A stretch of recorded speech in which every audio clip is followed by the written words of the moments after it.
Everyone is requested to take the place. We are starting the program. Our third session we are starting.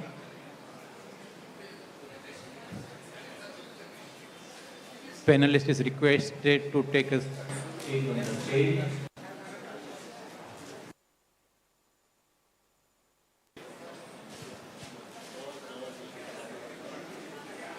Panelist is requested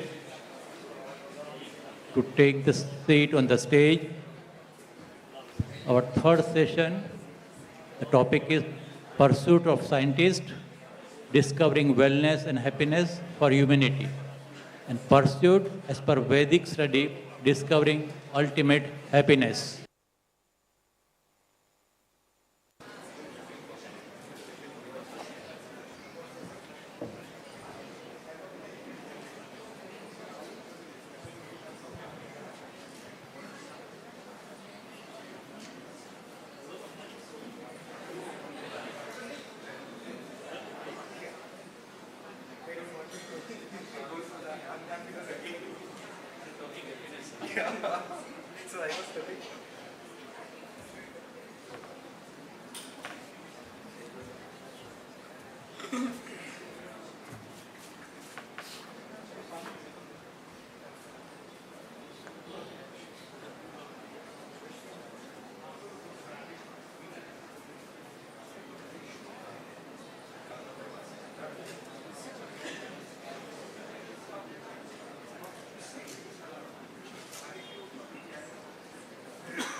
We are starting our session of Pursuits of Scientists, Discovering Wellness and Happiness for Humanity. I request Dr. V.V. Binoy to come to the podium. His talk on discovering wellness and happiness for humanity.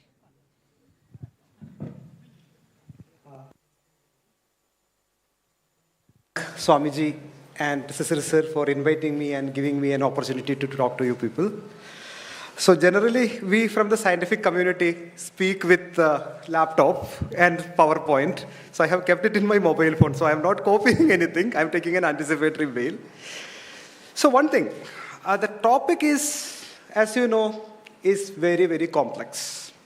No matter whether you are a scientist or whether you are a layman, whether you are a spiritually elevated person, everybody wants to know about happiness. Nobody wants to be unhappy. It's a reality, correct? Everybody wants to do that.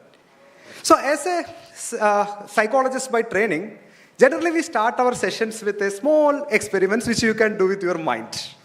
So close your eyes. It's only 2-second experiment. Close your eyes and think about the situation, 3 situations in which you experienced happiness. Okay, 3 situations. Okay, now open your eyes.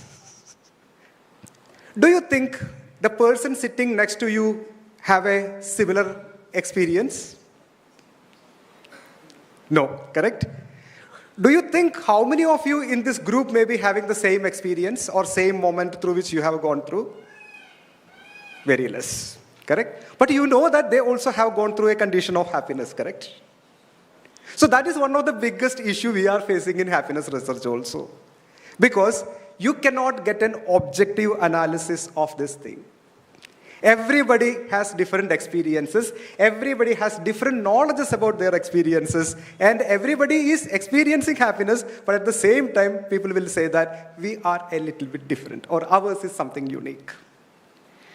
And nowadays, earlier, religion, spirituality, etc. was considered as an opposite of science. So in previous discussions also, you might have heard people asking to Einstein, are you a believer?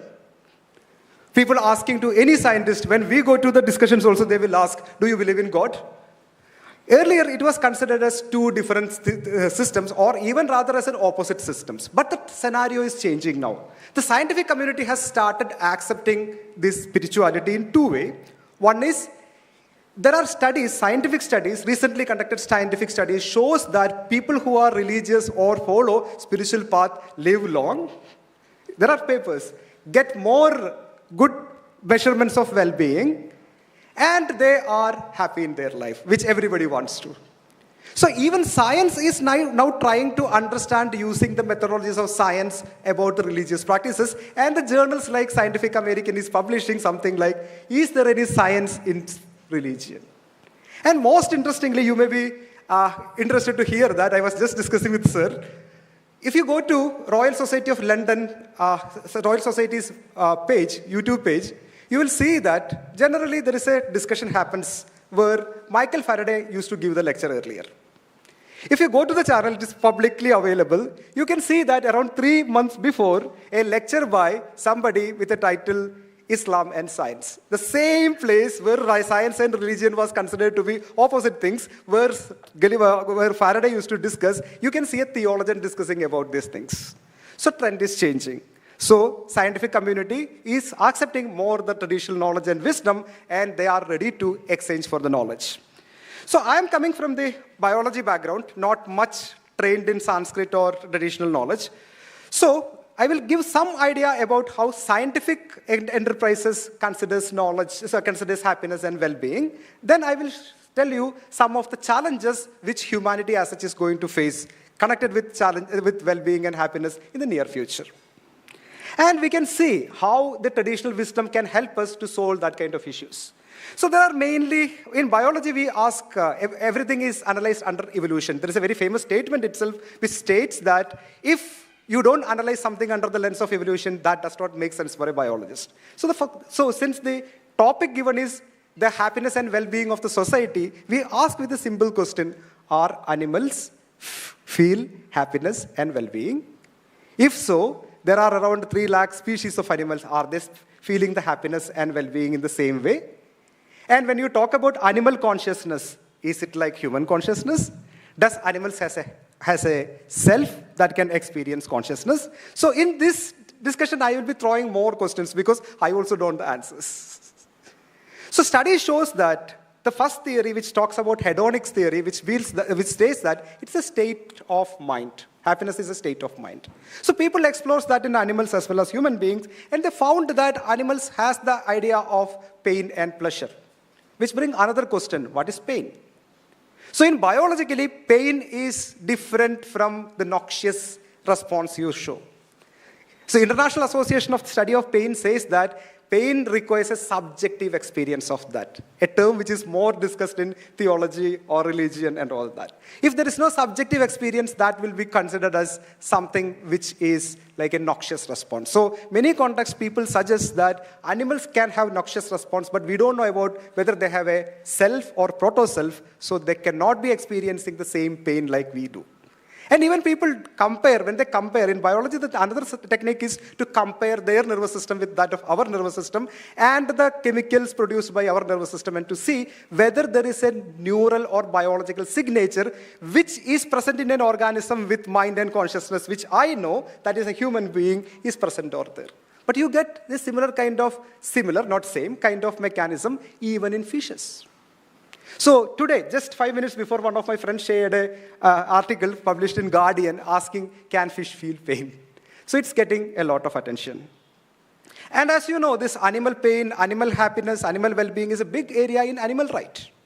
So when you move to human beings, there is another 2 more theories comes. One is focusing on the satisfaction theory, which feels that you have desires. Another topic discussed a lot in traditional system. So I feel there is a lot of exchanges can happen between this line of science and traditional knowledge, because happiness, mind, well-being was a common topic in both lines. So this says that desires, everybody has desires, even animals has, in quote unquote, desires, and when the desires get satisfied, they become happy. So Aristotle asked a very interesting question, or Aristotelians asked a very interesting question. A couch potato whose desire is to lie down there is actually happy or well-being, feeling well-being.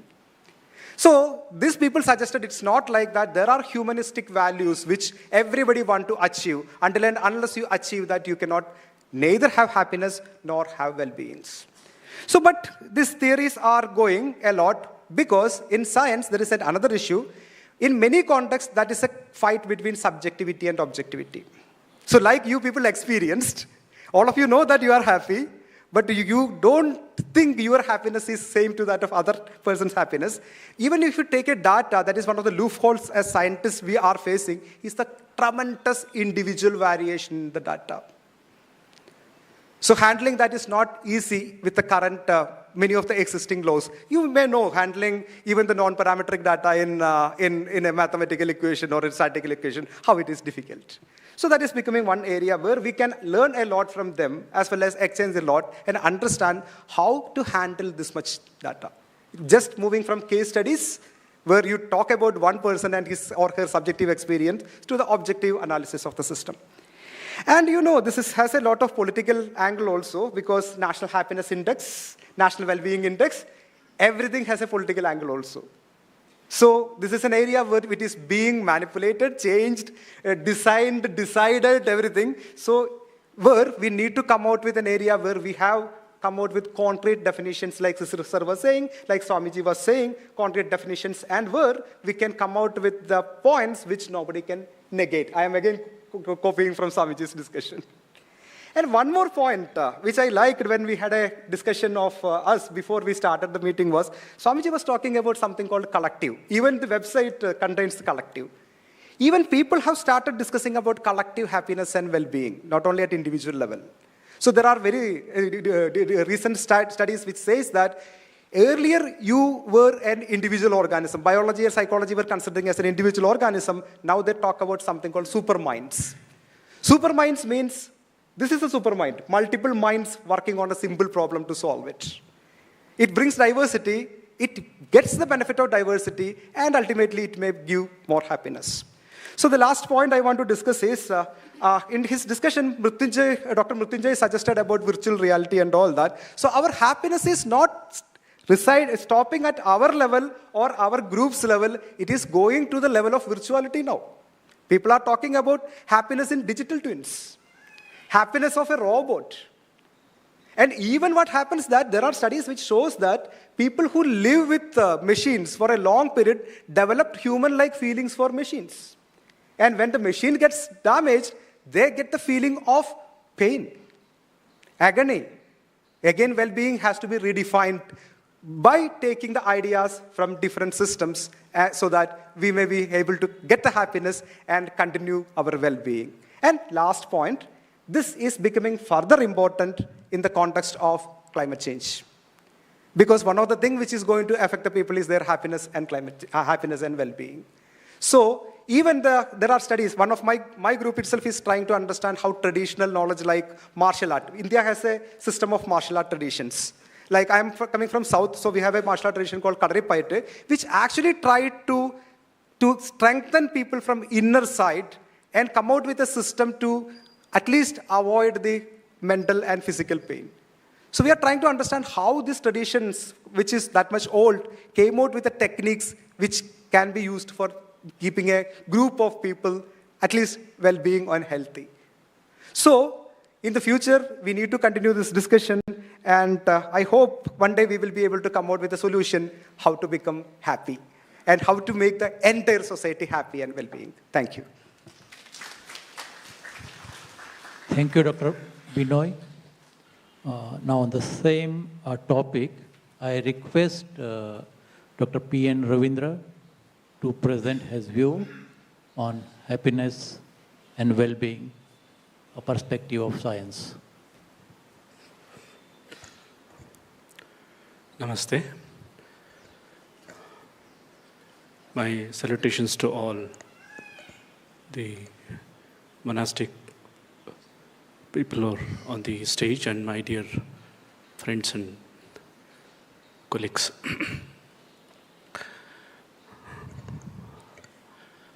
So we are discussing something on happiness and well-being. See, whatever the area or the academia or the area that we are venturing into, the ultimate goal of that is that, okay, as an individual level or at the collective level or at the social level or at the universal level, we want to be in a very happy state of mind. Now, that is the goal of everything. Whether it can be a science and technology, or it can be the field of yoga or the spirituality over here. When we were discussing just before, this is a very apt place. Just a road across, you have a ISRO, and here you have a spiritual center, and ISRO is developing a lot of science and technology, and because of that science and technology, it is making our life very easier. And of course, here we have a spiritual center, and which gives a lot of other insights into us that how to make our mind to be much more, be very happy, or maybe that of a well-being.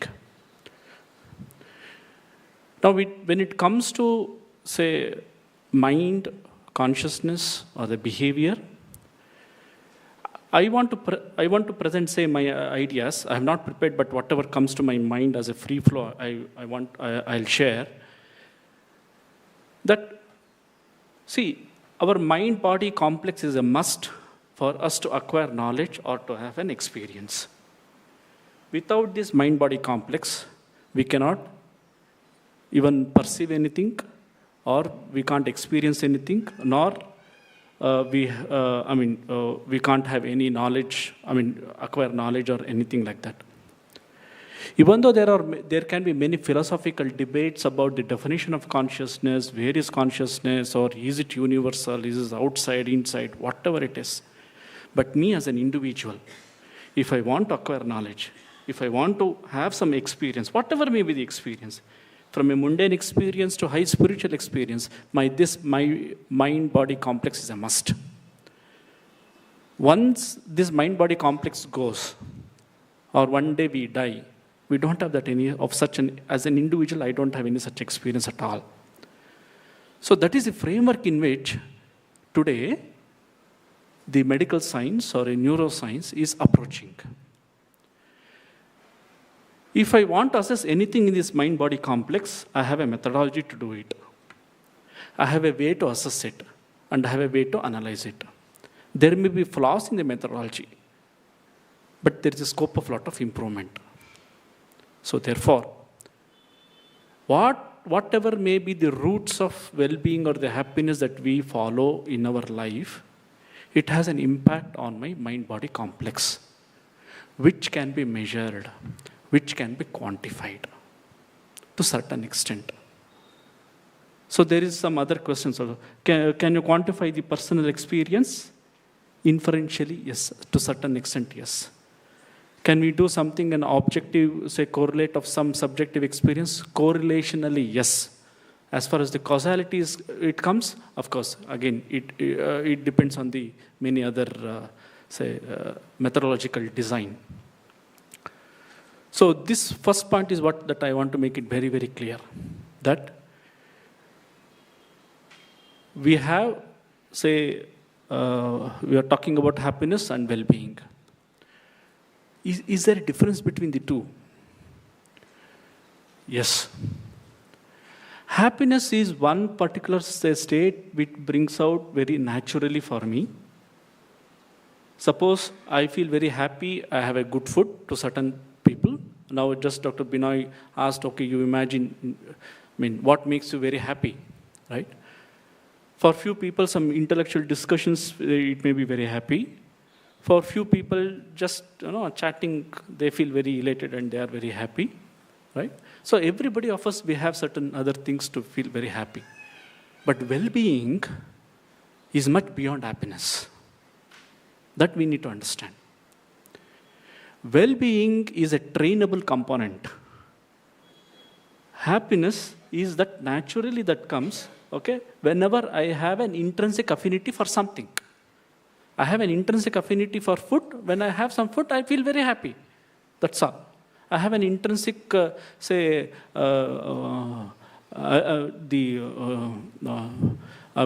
intrinsic interest to have some intellectual discussions. Okay, I'm very happy. But well-being is what that can be trained. So we have to distinguish between these two. One is trainable component, another is a naturally that comes. Now, when we can train something, yes, it means that in this mind-body complex, right, some structural and functional changes can be induced by certain particular trainings. Now, this training is what, at this point of time, right, is bringing about a new branch in the neuroscience, which is called as contemplative neuroscience. Now, what is this contemplative neuroscience? The contemplative neuroscience is the evolving science which tells about, okay, when you are practicing, say, some, the spiritual related practices, what is that bringing about change in your, this mind-body complex? And when this mind-body complex, which is measured, which we can measure, we have a technology to measure, and we have a methodology to measure, and correspondingly, what is the feeling or the psychological, that you are experiencing. Now, so what is the, just to quote, say, Swamiji, he told in the morning, which cannot be negated is the reality. Now, when it comes to a personal experience as such, or it can be an acquiring of a knowledge, what is that one you cannot negate at all? It is the concept of self that I have. Whether I'm suffering, I'm not suffering, I'm happy, I'm feeling very well, it is me or I as an individual or as a collective, we are feeling that. So one of the common thing, the base thing that comes, right, is about the concept of self. Yes, I am suffering, I am doing.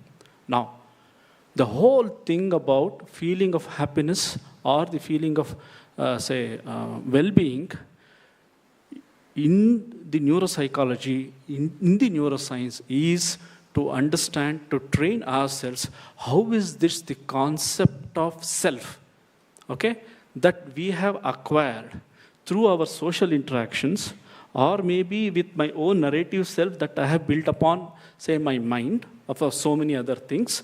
How is that, okay, I can really modulate it, or I can really, modulate it, change it, or bring it, or whatever it is. One important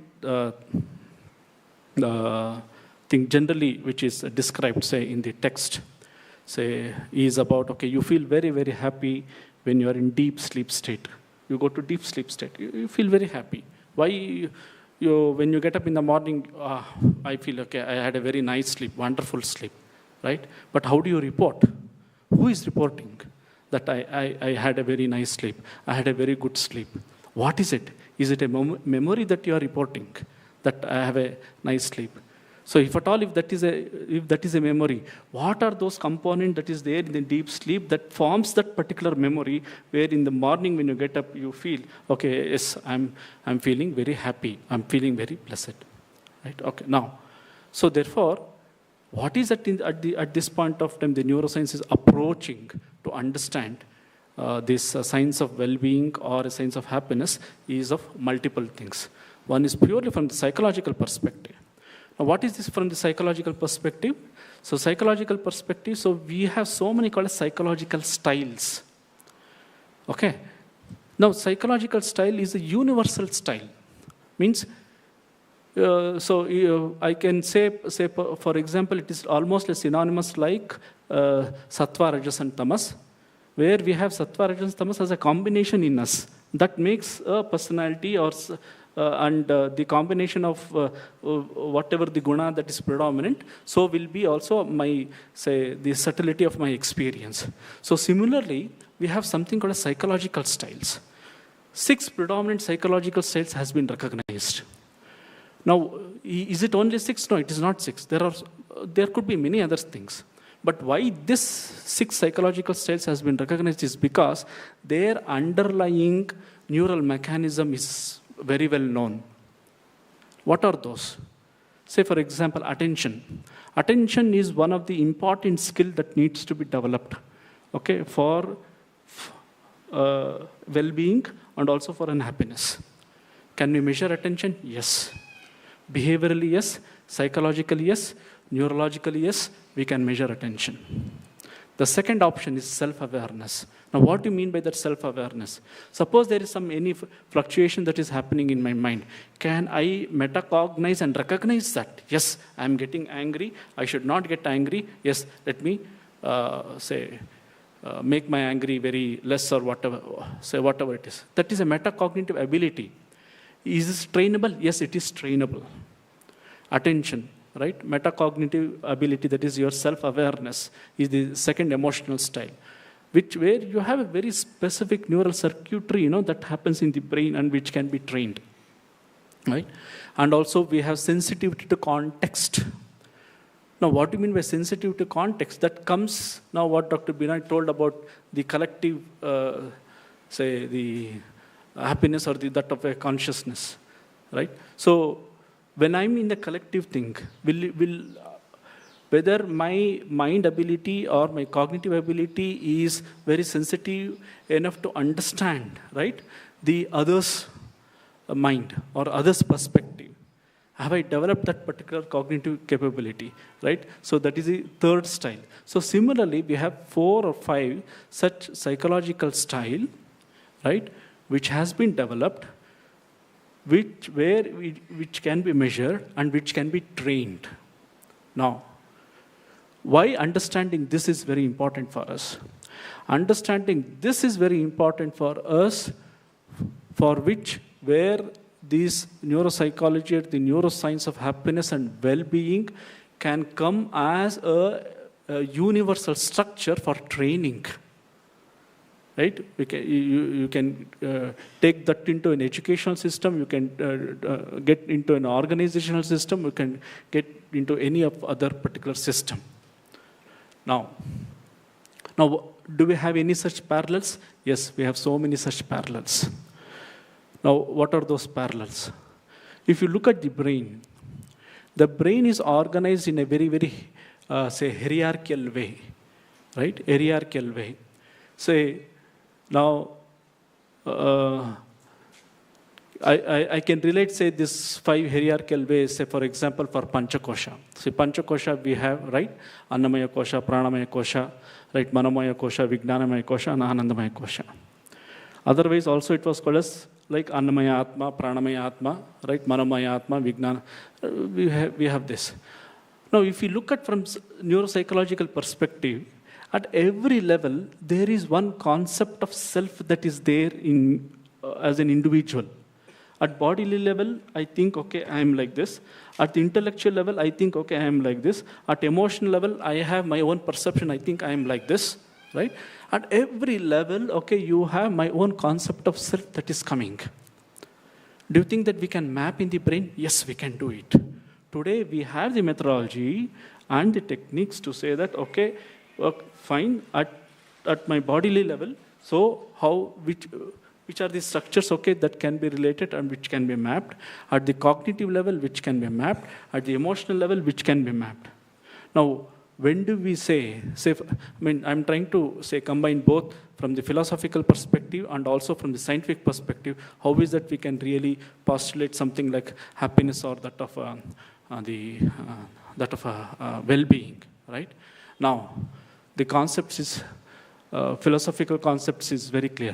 Whenever the heterogeneous concepts of self, right, when it gets, say, decreased or reduced, right, the content of my happiness also will be increasing, right?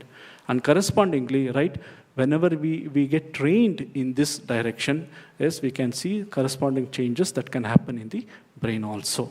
So this is what the whole concept where the modern neuroscience, the psychological aspects, concepts of well-being, which is a trainable skill. In today's parlance, it is called as well-being, plasticity of well-being.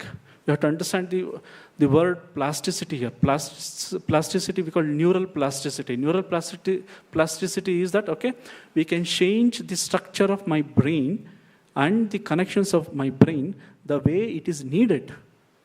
The way I think, the way I breathe, the food that I take, it modulates my neural structures. That is called as neural plasticity. So correspondingly is also will be that of my experience, that will be my plasticity of my well-being. Right? So well-being is not a very static concept. It's a very, very dynamic concept. Right? It has a cultural connotation. It can change from individual to individual and from practice to practice. But what is the bottom line here? Bottom line that comes is, right, okay, how my different connotations of self, right, which cannot be negated, what Swamiji said in the morning today, where I cannot negate, that is at least at this point of time, that is the reality that I, as an individual, whatever that I'm feeling, that how can we reduce so many such, say, the complexities of self, okay, into very, very simpler things, right? And if you map in the human brain, yes, we can see that it boils down to one very, very particular, say, the point in the brain where it can really, studies have shown, right, the activity of that particular brain is really brings about a lot of intense happiness or intense the sense of well-being over there. So this is what just I wanted to share, that you have psychological concept, you have neurological concepts, the different layers that we have seen, right?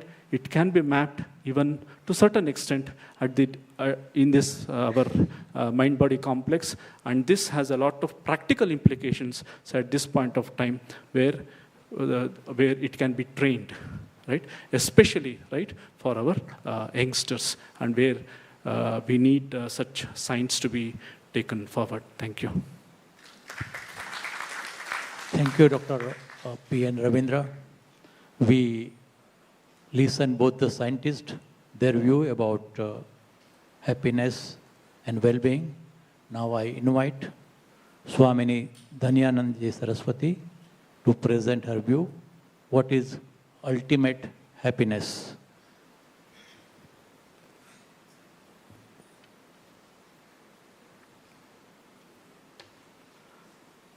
Om yassandasam rishabho vishwarupah छन्दोभ्योऽध्यमृतात् सम्बभूव समेन्द्रो मेधयाः स्पृणोतु अमृतस्य देवधारणो भूयासं शरीरं मे विचर्षणं जिह्वा मे मधुमत्तमा कर्णाभ्यां भूरिविश्रुवं ब्रह्मणः कोशोऽसि मेधया पिहितः श्रुतं मे गोपाय Om Shanti Shanti Shanti.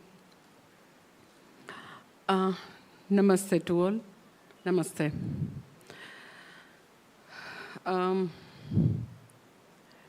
ये पृथ्वी पर बहुत सारी species है, हम जानते हैं, और हमारे शास्त्र भी ऐसा बोलते हैं कि बहुत सारी स्पीसीज है, लाइक अराउंड 84 लाख स्पीसीज ये पृथ्वी पर है। पर मनुष्य और मनुष्येतर में बहुत बड़े डिफरेंस है, बहुत फ़र्क है। उसमें एक दो फ़र्क की मैं आपको पहले बात बताऊंगी कि एक तरफ मनुष्य है, एक तरफ मनुष्येतर जितने भी स्पीसीज है उसको हम रख सकते हैं इन टर्म्स ऑफ कि जितनी भी स्पीसीज है मनुष्य को बात करके they all are totally programmed. उसमें जैसा भी प्रोग्रामिंग करके भगवान ने भेजा है ऐसे ही वो बिहेव करते हैं, जैसे भी उसमें जैसा भी सॉफ्टवेयर फिट किया है एग्जैक्टली। मनुष्य को भगवान ने फ्रीडम दी है जिसको हम बोलते हैं कर्तुम शक्यम अकर्तुम शक्यम अन्यथा वा कर्तुम शक्यम। मनुष्य में ही भगवान ने त्रिविध शक्ति दी है, इच्छा शक्ति दी है, ज्ञान शक्ति दी है, क्रिया शक्ति दी है। तो एक बहुत बड़ा फर्क है कि हम लोग मनुष्य प्रोग्राम नहीं है। हमारे जीवन में हमारा जीवन प्रारब्ध से ही नहीं चलता है, हम पुरुषार्थ कर सकते हैं। त्रिविध शक्ति है, पुरुषार्थ करते हैं, हम हमेशा करते हैं। और ये त्रिविध शक्ति है, इसीलिए ही ये आदि मानव से आधुनिक मानव की जो यात्रा है वो त्रिविध शक्ति से ही है। जो एक युग था जो हम लोग मनुष्य सब केव्स में रहते थे, गुफा में रहते थे, तो आज ऐसे 100 माले वाली बड़ी बड़ी बिल्डिंग में हम रहते हैं। सो पूरी यात्रा है वो इसीलिए है कि मनुष्य को भगवान ने फ्रीडम दी है, फ्री विल है, कर्म करने की टोटल स्वतंत्रता दी है। दैट इज पहला बहुत बड़ा फर्क मनुष्येतर और मनुष्य में। दूसरा बहुत बड़ा फर्क वो है कि मनुष्य है वो सेल्फ कॉन्शियस है, सेल्फ अवेयरनेस है मनुष्य में। मनुष्येतर है वो सेल्फ कॉन्शियस नहीं है, स्वसभानता नहीं है। स्वसभानता नहीं है, इसीलिए उन लोगों को जितने भी एनिमल्स है उसको विमुक्ताः बोलते हैं, वो मुक्त है। क्योंकि जहाँ भी स्वसभानता है तो स्वसभानता सेल्फ अवेयरनेस है, वो अक्सर सेल्फ कॉम्प्लेक्स तक ले जाती है। जहाँ भी स्वसभानता है तो अपने लिए कुछ न कुछ कॉम्प्लेक्स तरफ वो ले ही जाएगी। हमारे राजकोट आश्रम में बहुत सारी गैया है, तो गोमाता को कभी सेल्फ कॉम्प्लेक्स नहीं है, बिकॉज सेल्फ अवेयरनेस नहीं है, स्वसभानता नहीं है।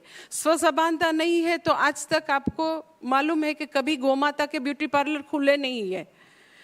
जबकि मनुष्य के तो जो हम कल्पना नहीं कर सकते, इतना सुबह मिरर में देखेंगे तो अपने नोज, अपने हेयर से लेकर पूरे शरीर के एक एक अवयव के लिए बहुत बड़ा कॉम्प्लेक्स है कि इतनी हाइट ज़्यादा होती तो अच्छा होता, 5 kg बस वेट रिड्यूस हो जाए तो अच्छा होगा।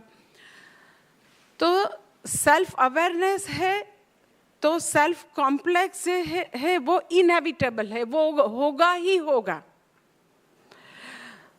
तो सेल्फ कॉम्प्लेक्स है तो मनुष्य को अपने फिजिक्स से लेकर अपनी जो भी पोजीशन है in terms of finance, in terms of अपना education, in terms of memory, सबके लिए कंप्लेन है। कहाँ कंप्लेन नहीं है वो ढूंढना पड़ेगा, कुछ न कुछ तो है, हमेशा है। तो सेल्फ कॉम्प्लेक्स इतना है, इतनी कंप्लेन है। कंप्लेन के साथ आप ऐसा नहीं बोल सकते हाँ कंप्लेन भी है और सुख भी है, तो इतना सेल्फ कॉम्प्लेक्स है। कंप्लेन है तो दुखित्व तो साथ में ही जाएगा। तो सवाल अब ये है कि सुख कहाँ है, कहाँ से ढूंढे। भगवान ने सेल्फ अवेयरनेस दी है, फ्रीडम दी है, फ्री विल दिया है पुरुषार्थ के लिए, हम प्रगति करें इसीलिए, और अल्टीमेटली हम मोक्ष प्राप्त करें, आत्मज्ञान प्राप्त करें इसीलिए दिया है। पर ये इतना बड़ा जो भगवान ने इच्छा शक्ति, क्रिया शक्ति, ज्ञान शक्ति का इतना बड़ा भगवान ने जो गिफ्ट दिया है, पर अभी तो वो गिफ्ट है, उससे मुझे ज़्यादा से ज़्यादा तकलीफ़ें आती है, दुख आता है। स्वसभानता से ज़्यादा अपने आप के लिए हम ऐसा ही कुछ न कुछ सोचते रहते हैं कि कुछ न कुछ अपने लिए प्रोजेक्शन, ऐसा हो जाए, ऐसा नहीं हो जाए, ऐसा हमेशा दिमाग में चलता है। तो सभी लोग, सभी मनुष्य, ये पृथ्वी पर जितने भी मनुष्य हैं, सभी लोग जाने अनजाने में सबकी एक ही खोज है कि हम सुख नामक प्रदेश पर पहुंच जाए, बस सुख मिल जाए। और कैसा सुख, तो शास्त्र ऐसा बोलते हैं, निरतिशय सुख, परम सुख, पूर्ण सुख, अनंत सुख। जो सुख आने वाला जाने वाला नहीं है, ऐसा सुख चाहिए। सो नोइंगली अननोइंगली सब उसके ही पीछे है। मम वर्त्म एव अनुवर्तन्ते मनुष्य पार्थ सर्वशः। सभी मनुष्य वही पाथ पर है, सभी को सुख ही चाहिए। जो तो पूज्य स्वामी जी ने सबसे पहला ओपनिंग स्टेटमेंट बहुत अच्छा दिया गुरु जी ने, कि विज्ञान, science and technology and spirituality, दोनों का वैसे पूछो तो एक ही मकसद है, क्या? हैप्पीनेस, सुख को प्राप्त करना, वही मकसद है। इसीलिए ऐसे जो साइंटिस्ट है, लाइक मैंने जितने भी साइंटिस्ट की बायोग्राफी पढ़ी है, लाइक आइंस्टाइन की, मैडम क्यूरी, पियर क्यूरी, जितना भी पढ़े, तो वो भगवान के बहुत नज़दीक थे। उसको रिलीजन के, अध्यात्म के लिए कोई एलर्जी नहीं थे, वो दूर नहीं थे। तो वो लोगों का ही एक ही मकसद था, कैसे मानव को सुखी बनाए थ्रू साइंस एंड टेक्नोलॉजी। और जो हमारा अध्यात्म का, जो हमारे पास बहुत बड़ा हेरिटेज है, उसका भी एक ही मकसद है, कैसे मानव को सुखी बनाए। साइंस अपने तरीके से हेल्प करते हैं, स्पिरिचुअलिटी वो कैसे हेल्प करते हैं वो हम बाद में देखेंगे, पर साइंस कैसे हेल्प करते हैं, मकसद तो एक ही है, सुखी करना है, दूसरा कोई मकसद नहीं है। जितनी भी आप रिसर्च देखो 400-500 ईयर्स में जो भी हुए, सब में एक लाइक एक्सरे की शोध, रेडियो एक्टिविटी पदार्थ की जो शोध हुई, किसी लिए हुई? मेडिकल साइंस में ज़्यादा से ज़्यादा काम कर सके, डिसीज कहाँ है, कैसे, तो सभी का मोटिव एक ही है।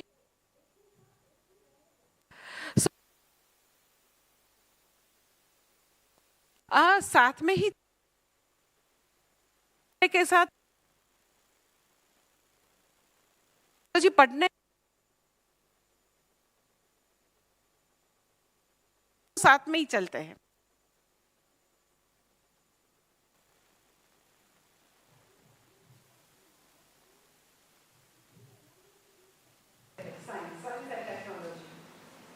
तो उसको ऐसा लगता है कि जो जीवन में इतनी डिस्कम्फर्ट है,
unhappy. Similar is unhappiness. They are comfortably unhappy. We are uncomfortably unhappy. So दुनिया की कोई डिक्शनरी में कंफर्ट और हैप्पीनेस दोनों पर्यायवाची शब्द नहीं है, वो सिनोनिम्स कभी भी नहीं है. सो ये हमने ऐसा कंक्लूड किया कि ज़्यादा से ज़्यादा कंफर्ट आने से, ज़्यादा से ज़्यादा ऐसे साइंस एंड टेक्नोलॉजी को जो रिसर्च से हमको जो मिलेगा, इससे लाइफ में हैप्पीनेस आ जाएगी. वो हमारा कंक्लूजन था. ऐसे ही तो इट डजंट मीन कि साइंस और टेक्नोलॉजी गलत है, ऐसा कोई कहने की बात ही नहीं है. हैप्पीनेस एक अलग चीज है, वो शास्त्र बोलेंगे वो कहाँ है. साइंस है वो अपने हिसाब से मानव का जीवन है, उसमें ज़्यादा से ज़्यादा कंफर्ट लाने की कोशिश करते. वो ऐसा नहीं बोलते कि ओके ज़्यादा से ज़्यादा कंफर्ट इक्वल टू हैप्पीनेस, वो नहीं बोलते हैं. हमने ऐसे ही गलत कंक्लूड किया है. सो कंफर्ट इक्वल टू हैप्पीनेस नहीं है. तो अब वो सवाल है, तो हैप्पीनेस है कहाँ, सुख कहाँ से ढूंढे. तो हमारे शास्त्र, अब भगवत गीता, आप 10 उपनिषद, अब सभी उपनिषद खोलो, ब्रह्म सूत्र, कोई भी शास्त्र खोलो, तो सभी जगह एक ही चीज आपको मालूम होगी. एक ही चीज, एक सेंटेंस हमेशा मिलेगा. आपने शास्त्र नहीं पढ़े होगे तो भी आपने इतना सुना होगा कि आप ही सुख स्वरूप है, सच्चिदानंद आत्मा है, तू ही पूर्ण स्वरूप है. तो आप बोलेंगे ओके माता जी ऐसा तो बहुत सुना है, सुख स्वरूप है, सच्चिदानंद आत्मा है, पूर्ण है. पर अगर सुख मेरा स्वरूप है, स्वरूप इसको बोलते हैं कि नित्य संयुक्त होता है. लाइक अग्नि का स्वरूप उष्णता है, तो वो हमेशा उसके साथ जुड़ी हुई है, उष्णता. तो अगर आनंद मेरा स्वरूप है, तो आप पूछेंगे कि ये तो जस्ट शास्त्र बोलते हैं, पर मुझे कभी अनुभव तो नहीं होता. इफ एट ऑल अनुभव होता है तो वो आयाराम गयाराम जैसा है, हमेशा टिकता तो नहीं है. और अभी जिस निमित्त से सुख लगता है, तो वो निमित्त से दूसरी बार वो चीज आएगी तो उसमें सुख नहीं लगता है. क्योंकि सुख नामक कोई प्रदेश नहीं है, सुख नामक कोई विषय नहीं है, सुख नामक कोई व्यक्ति नहीं है. सुख नामक आप ऐसा नहीं बोलते power and position and money and relation, उसको इक्वल टू सुख बोल दो. नहीं, बच्चे को सुख बोल दो, बेटा है वो तो सुख ही है. तो बहुत सारे ऐसे लोग हैं कि जिसने IVF करके 10-10 साल तक तपस्या करके, IVF की तपस्या करके बेटा आया है, और आफ्टर 20 इयर्स वो न्यूज़पेपर में ऐसा देते हैं कि ये बेटे के नाम पर कुछ व्यवहार नहीं करना, हम उसके माता पिता नहीं है. So relation equal to happiness है. तो जितने लोग शादी करते हैं इतने लोग अलग भी होते हैं. और मनी इक्वल टू सुख बोलते हैं, तो जितने ज्यादा मनी है तो सब लोग सुखी ही होने चाहिए. तो सुख है कहाँ? आप कोई पावर, पोजीशन, मनी, स्थान, ऋषिकेश इक्वल टू हैप्पीनेस ऐसा भी नहीं बोल सकते, नायग्रा इक्वल टू हैप्पीनेस नहीं बोल सकते, स्थान को भी हैप्पीनेस नहीं बोल सकते. तो है कहाँ? शास्त्र कहते हैं कि तू सुख स्वरूप है. तो वो सुख स्वरूप अपने आप की प्राप्ति के लिए शास्त्र जो है उसका जितना अध्ययन हो सकता है, इतना हम, जो मैं सुख स्वरूप हूँ, मेरा स्वरूप ही वही है, मानो उसके नजदीक पहुंचेंगे. इट इज लाइक फिगरेटिवली नजदीक पहुंचेंगे. क्योंकि जो मुझे मेरे स्वरूप से दूरी करने वाला कोई परिबळ है, कोई फैक्टर है, दैट इज इग्नोरेंस. अज्ञान से हम हमारे अपने आप से मानो बिछड़ गए हैं. तो शास्त्र के शब्द, अगर हम शास्त्र का अध्ययन अच्छी तरह करें, लाइक भगवत गीता का अध्ययन करें, तो सुख स्वरूप के पास डेफिनेटली हम पहुंच सकते हैं. उसके लिए बस आपको 2 मिनट उसका ग्लिम्स दे दूं और मेरा प्रवचन खत्म कर दूं. कि लाइक भगवत गीता का अगर अध्ययन करें तो भगवत गीता में 2 प्रकार के अमृत हैं. First is, you can say relative amrit, and ultimate amrit is brahma vidya. Relative Amrit is कर्मयोग. सो रिलेटिव अमृत इज कर्मयोग में इसीलिए बोलती हूँ कि अगर जो दुनिया में जीने वाले लोग हैं, गृहस्थी लोग, कर्मयोग के थोड़ा भी अनुष्ठान कर दे, कर्मयोगमय जीवन का अनुष्ठान शुरू कर दे, तो जो रिलेटिव अमृत तत्व है, सुख है, वो पाना, वो उसके पास आना शुरू हो जाएगा. वो अमृत मेरा स्वरूप है. बिकॉज ऑफ इग्नोरेंस हम उससे दूर है. पर जैसे कर्मयोग का जीवन शुरू होगा, कर्मयोग का जीवन मीन्स क्या? कर्मयोग मीन्स कि मनुष्य को अपने सामान्य धर्म और विशेष धर्म का पालन करना है. Means ethical, clean ethical life, धार्मिक लाइफ. विशेष धर्म मीन्स कर्तव्य कर्म का पालन. And third thing, with awareness of ईश्वरा, कि भगवान ने ये सिचुएशन में, ये जगह पर मुझे ये कर्तव्य कर्म के लिए नियुक्त किया है. ऐसे ही सामान्य धर्म और विशेष धर्म दोनों के संयोग वाली लाइफ जीना जैसे शुरू करे, तो जो सुख नामक प्रदेश है वो मानो जो मेरे अंदर है उसकी अनुभूति होना शुरू हो जाएगा. Because all the time what is to be done वो करते रहते हैं. विद दैट अवेयरनेस कि what is to be done है वो मेरे भगवान की आज्ञा है. भगवान ने ये टोटल सृष्टि की स्कीम में एग्जैक्टली मुझे ये करने के लिए यहाँ नियुक्त किया है, मेरे भगवान की आज्ञा है. और एग्जैक्टली सब अपना कर्तव्य कर्म ईश्वर की आज्ञा मान के और विथ क्लीन एथिकल लाइफ से जीना शुरू करें. बहुत सारी समस्या जो एथिकल लाइफ से, जो धर्म से डेविएट है, इसीलिए है क्योंकि धर्म जो वैल्यूज है, यूनिवर्सल वैल्यूज, और जो जिसको हम प्रिंसिपल बोलते हैं, उसका एक सिद्धांत है कि जब भी हम गलत करते हैं तो दुनिया से छिपा सकते हैं, पर ऑल द टाइम वो गिल्ट है वो हमको छोड़ता नहीं है. इसीलिए दुर्योधन जैसा अधार्मिक व्यक्ति भी बोलेगा, जानामि अधर्मम न च मे निवृत्ति, जानामि धर्मम न च मे प्रवृत्ति. सबको मालूम है what is right and wrong.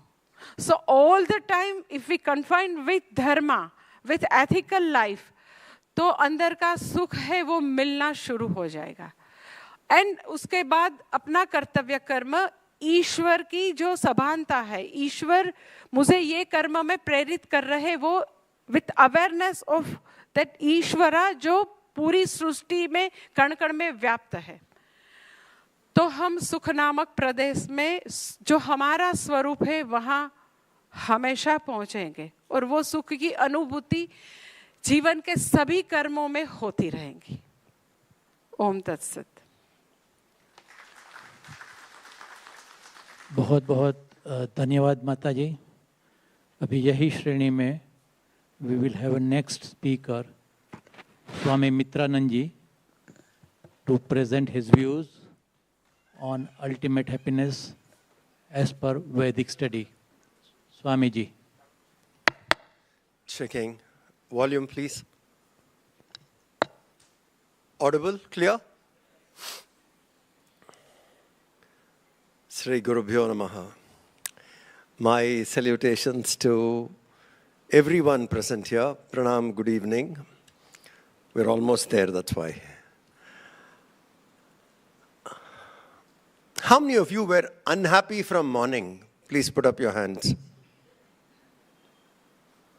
Anybody here unhappy from morning? Swamiji, congratulations. All are happy. Well done. Since you have been so happy from morning, I'm going to bore you down for some time. Complete bore. I have a very lovely, favorite, boring story. And I love telling this boring story. Let's see. As I go on boring, I throw a challenge to you. You should not lose your happiness. You should not lose your smile. I'm guaranteeing you I'm going to bore you down. 100%. But that face of yours should not lose your smile, which includes for the people sitting here. Okay?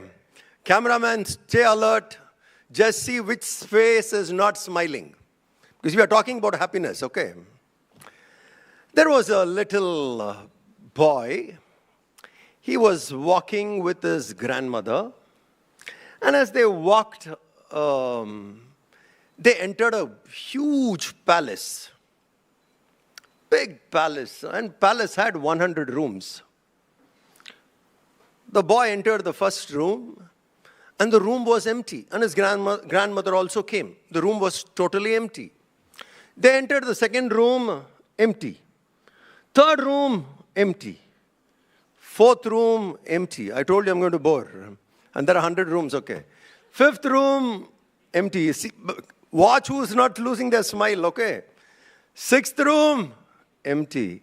Seventh room, eighth room, little mercy on you. 97th room, 98th room, 99th room, all empty.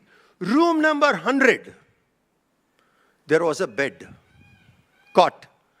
The little boy jumped on the cot because he was tired walking 99 rooms, went into the bed, jumped onto the bed, went to sleep, had a dream that he and his grandmother entered a palace which had 100 rooms. They entered the first room, empty. Second room, empty.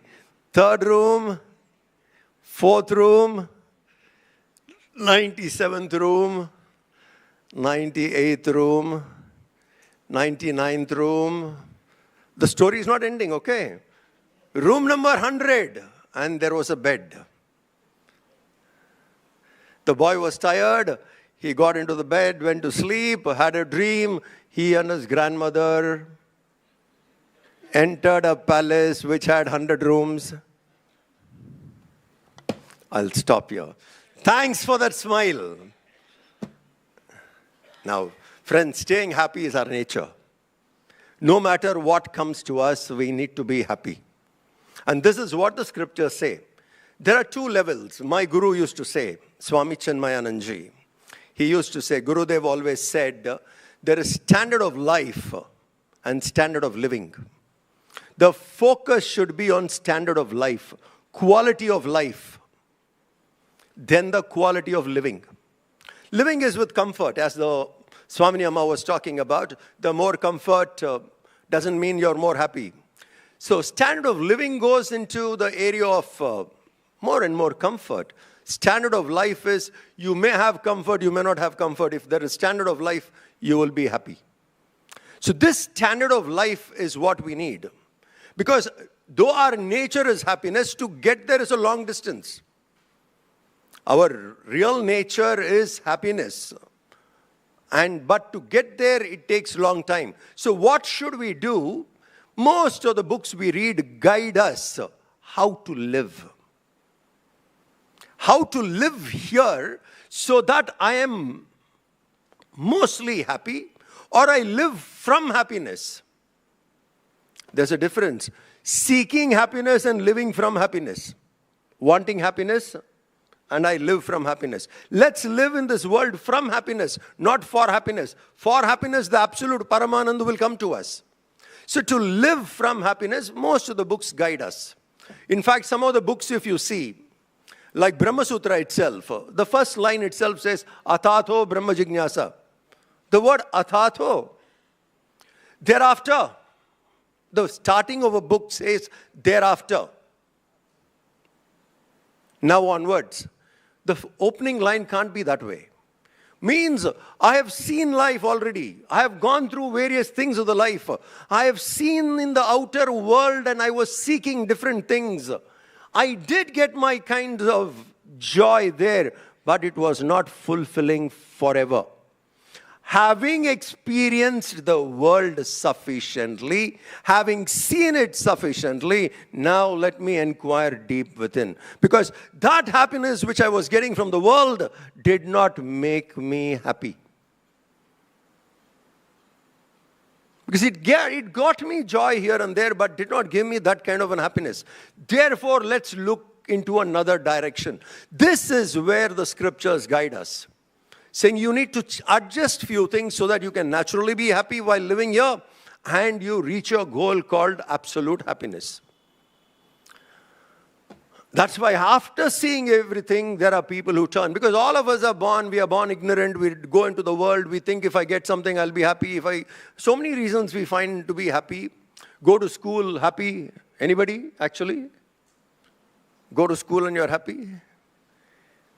But we thought, go to school, get married, do this, do that, you'll be happy. And it doesn't happen that way. After some time, we realize, like saying, I've wasted my life searching for it, but I'm not getting it. I get small bits of it, glimpses of it. The real thing, what I want, was not there. Then the search totally begins, completely different. It is here the scriptures have guided. And it is here I'm very happy, between science and spirituality, there is a lot of similarities, actually. Science has a lot of similarities with spirituality. For example, spiritual content, what we have, is not founded by one person. It's collective thought. The entire Vedic knowledge is a collective thought, just like science. Science, there is not a single founder. It's a collective thought. Similarly, here it is a collective thought. Different minds have observed.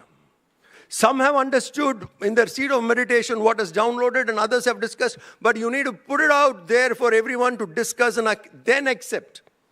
So it's a collective thinking.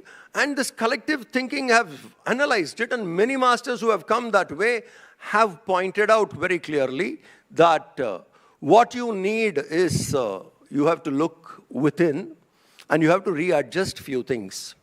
This is what the scriptures teach us when it comes to happiness. That you can live here with these readjustments. If you do, you can live much better, more happy. And living that way more happy, you have the chances to reach the absolute happiness.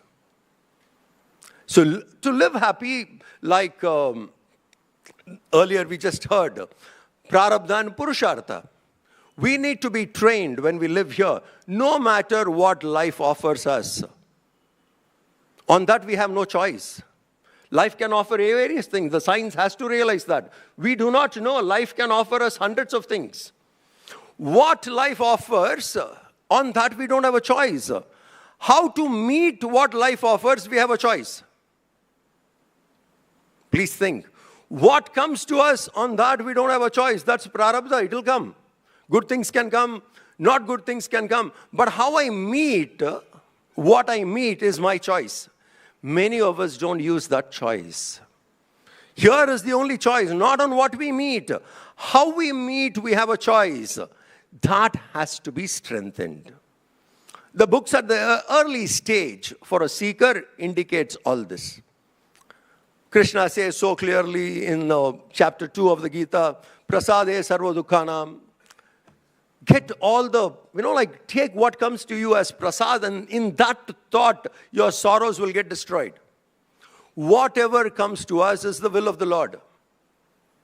Because it is for my good, whatever it comes. I may not like it, but it has come to me means it is for my good. My prarabdha will not give me bad. I may interpret it bad. My prarabdha will give me only what is good for me to evolve.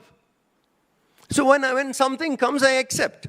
This acceptance, when we strengthen this properly, we will start living more balanced, more cheerful, more pleasant. And that kind of a mind can adopt to deeper levels of meditation, etc. A very disturbed, agitated, a mind which does not know how to live cannot go within. So to find the absolute happiness, we must first get ourselves balanced. Between joy, sorrow, various experiences will come. We should know to live balanced.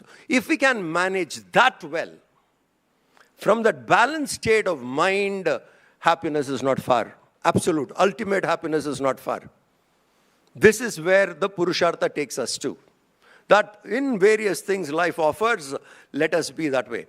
So here, there is so much for science to learn. The entire Gita, if you take, was like a person who was rejected, feeling despondent in life, not knowing what to do, to him this knowledge was given. From there, the man rises up to the point where he has reached his life's goal. So it's a area where science definitely has to understand that spirituality only will complement science when it comes to the way of living and guiding you to the ultimate. If the Indian scientists take to this first and show it to the world scientists that we know the way of living here well, our books teach us, and that will ultimately take us to the life's goal of absolute happiness. So if this can be done, I think the world around would take up to the Indian way of thinking.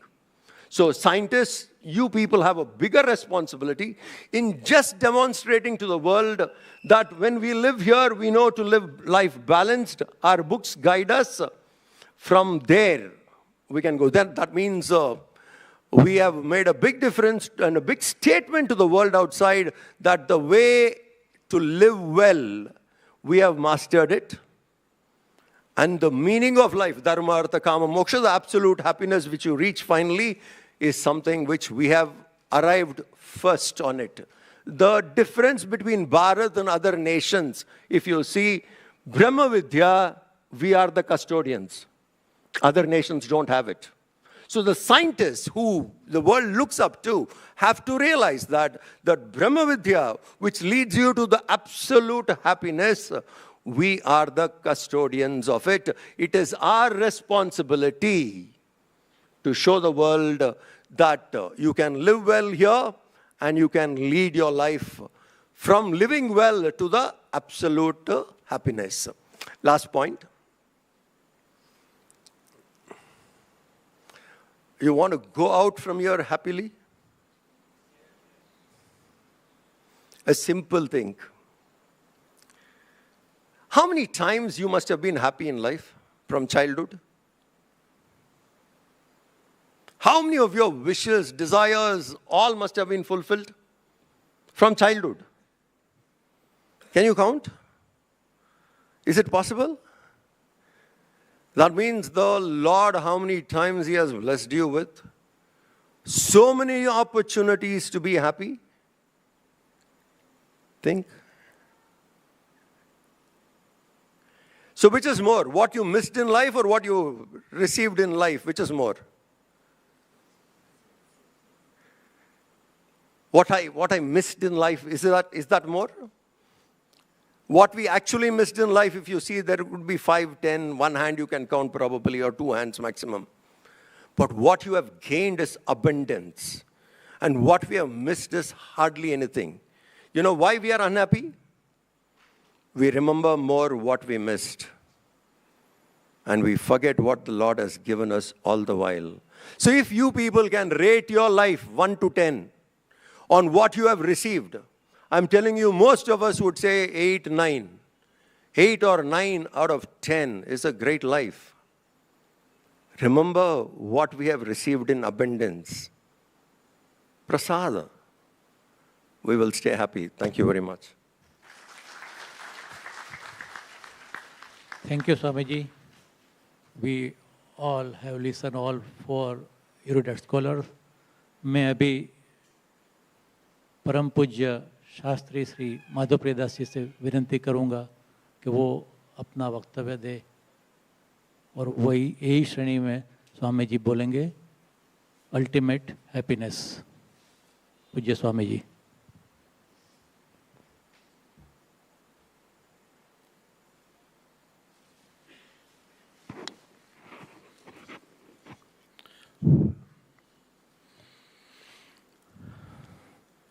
सर्वे भवन्तु सुखिनः, सर्वे सन्तु निरामया, सर्वे भद्राणि पश्यन्तु, मा कश्चित् दुःखभाग् भवेत्।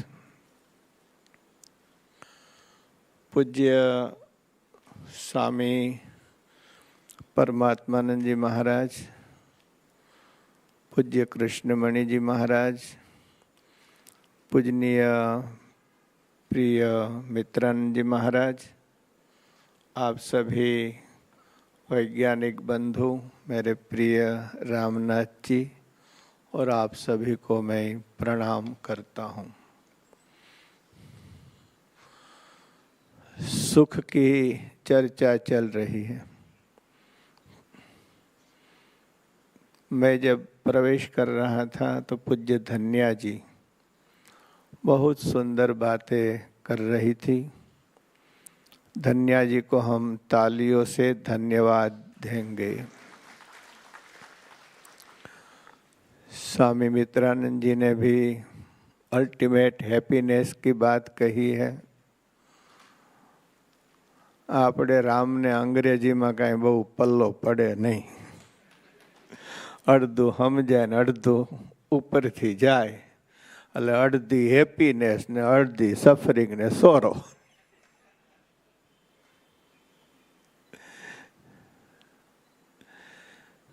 धर्म एवं विज्ञान दोनों का लक्ष्य एक है, वो है सुख। न सिर्फ धर्म एवं विज्ञान, हम सभी सुख चाहते हैं। मित्रानंद जी ने तो एमटी एमटी एमटी एमटी सब कर दिया।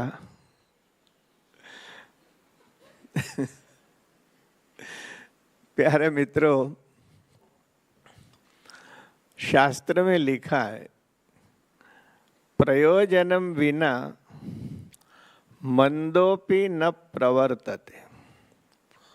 मूर्ख आदमी भी बिना प्रयोजन चेष्टा नहीं करता।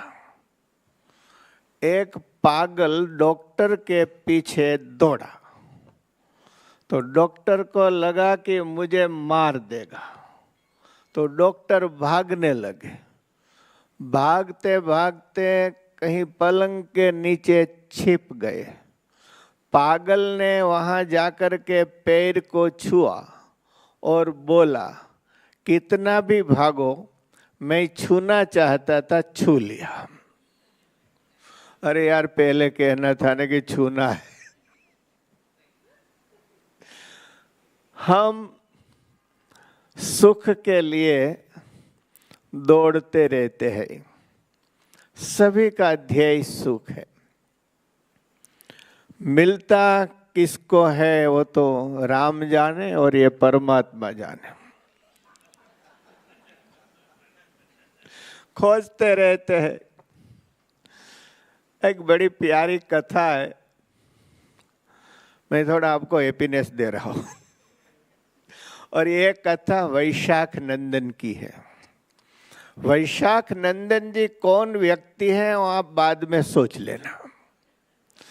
बात वैशाख नंदन की है।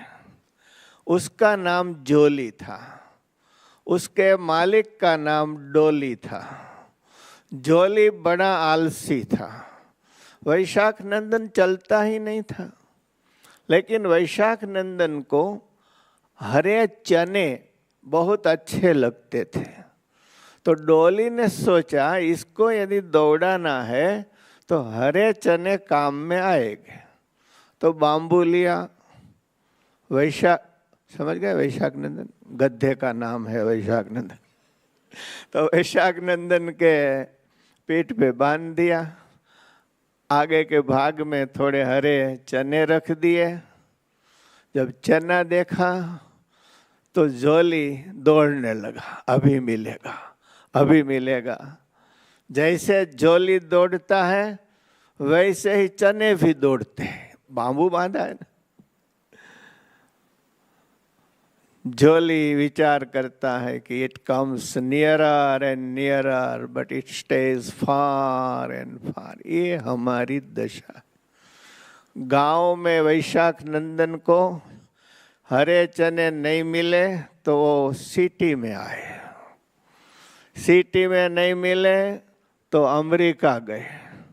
अमेरिका वाले भी खोजते हैं, उनको भी हरा चना नहीं मिला है।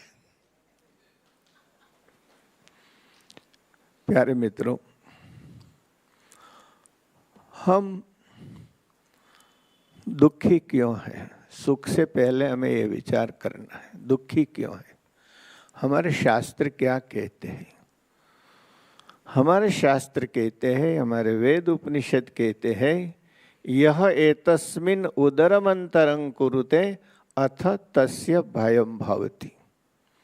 जो अपने केंद्र से जितना दूर जाता है उतना वो दुखी होता है। अपना केंद्र क्या है? देखिए, साइंस और धर्म दोनों का लक्ष्य एक है, लेकिन रास्ते अलग हैं। साइंस भी मानवजात कैसे सुखी हो इसके लिए प्रयास करता है और विथ सिंसियरिटी प्रयास करता है। उनका परिणाम आप देख सकते हैं कि आज हम कहाँ से कहाँ पहुँच गए हैं। चंद्रमा तक हम पहुँच चुके हैं। सूर्य के लिए हमने गगनयान भी भेज दिया है, बहुत सारे विकास किया है, लेकिन हमारा रास्ता बाहर का है। विज्ञान बाहर खोजता है और धर्म भीतर खोजता है। धर्म हमें भीतर ले जाता है। इसमें भी जो भारतीय ऋषि मुनि धर्म की बात करते हैं वो सिर्फ ह्यूमन सेंट्रिक नहीं है। जाजी ने बहुत अच्छा शब्द प्रयोग किया था, रिलीजन और धर्म। रिलीजन ह्यूमन सेंट्रिक हो सकता है, लेकिन धर्म कॉन्शियस सेंट्रिक है।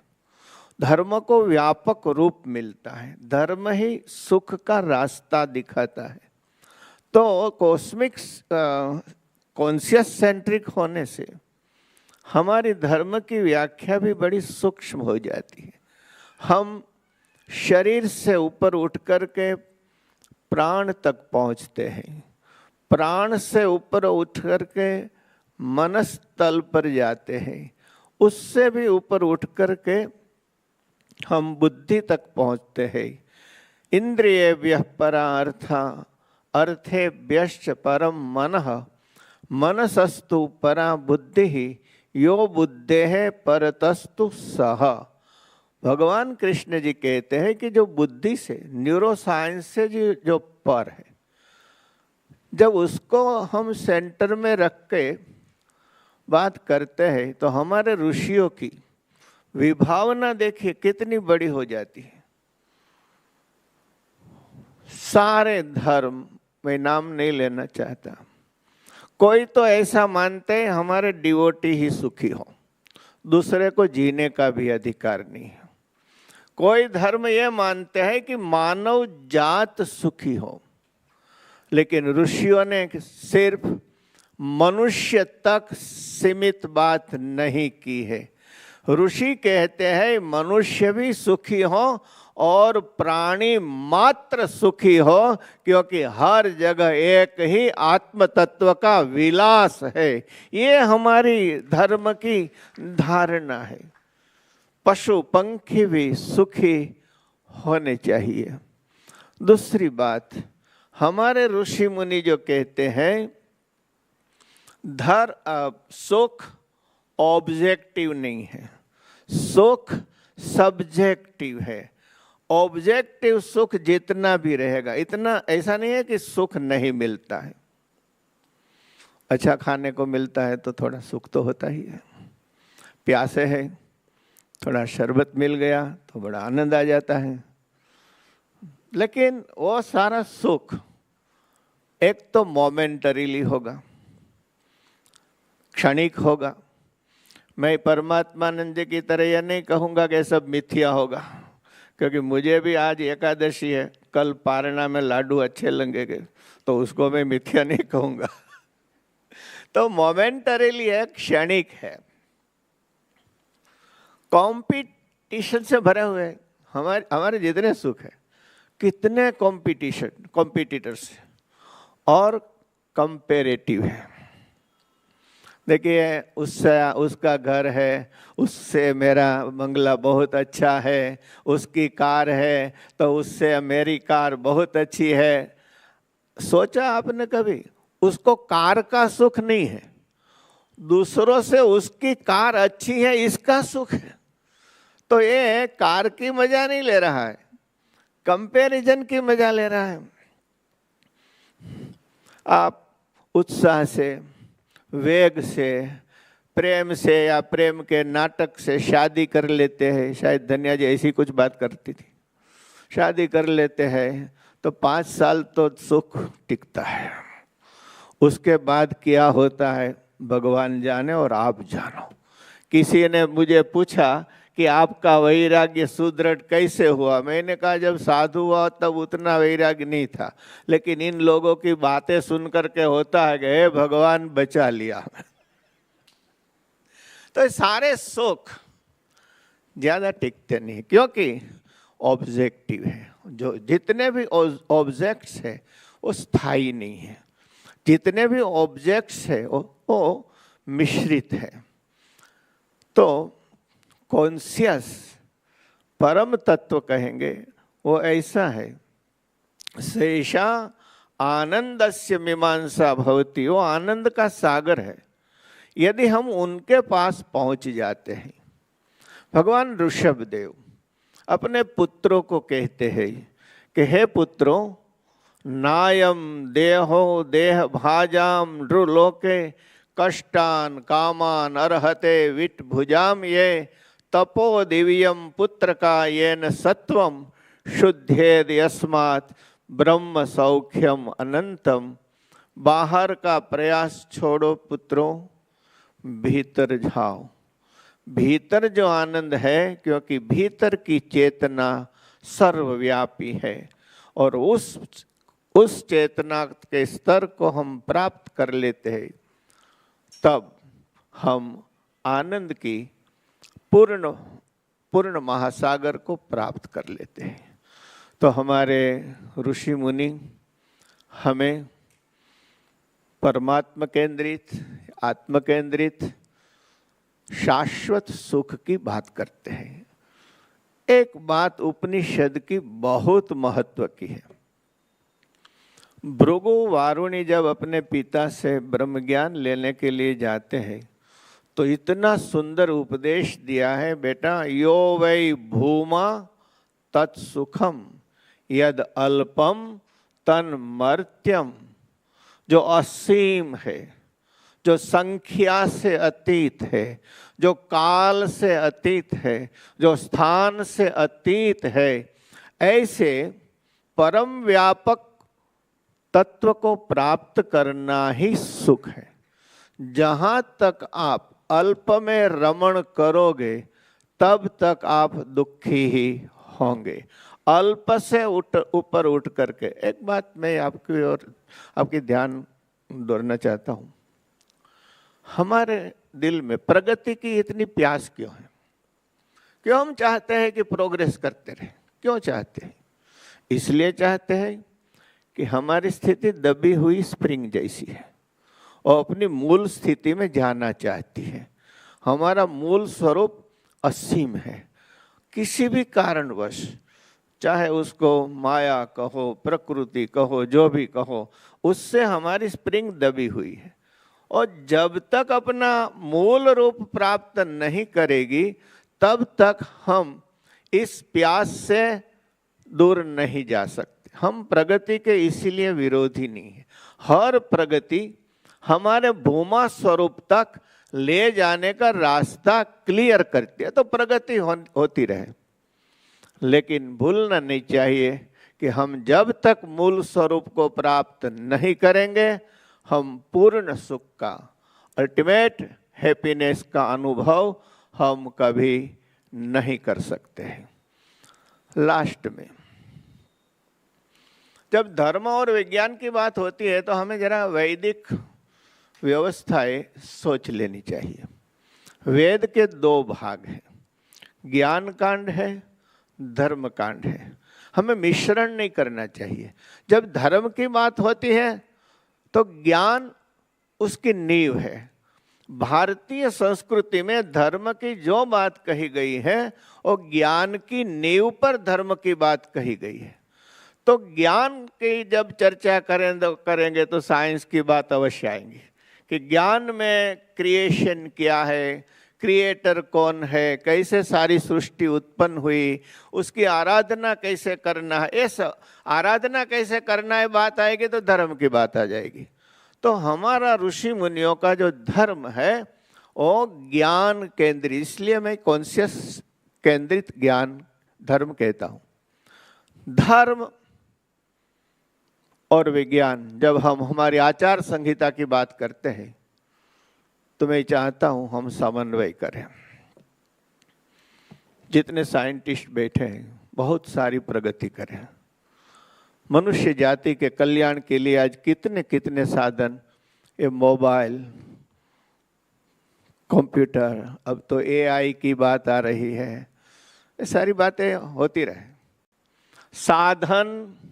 साधन आप देंगे मेरे साइंटिस्ट मित्रों, साधन आप देंगे और साधन का उपयोग किस विवेक से करना है वो धर्म देगा। तो दोनों का इतना समन्वय होगा, साइंस और धर्म का। धर्म और विज्ञान साथ के रखकर चलेंगे तो आचार सदाचार धर्म से मिलेगा।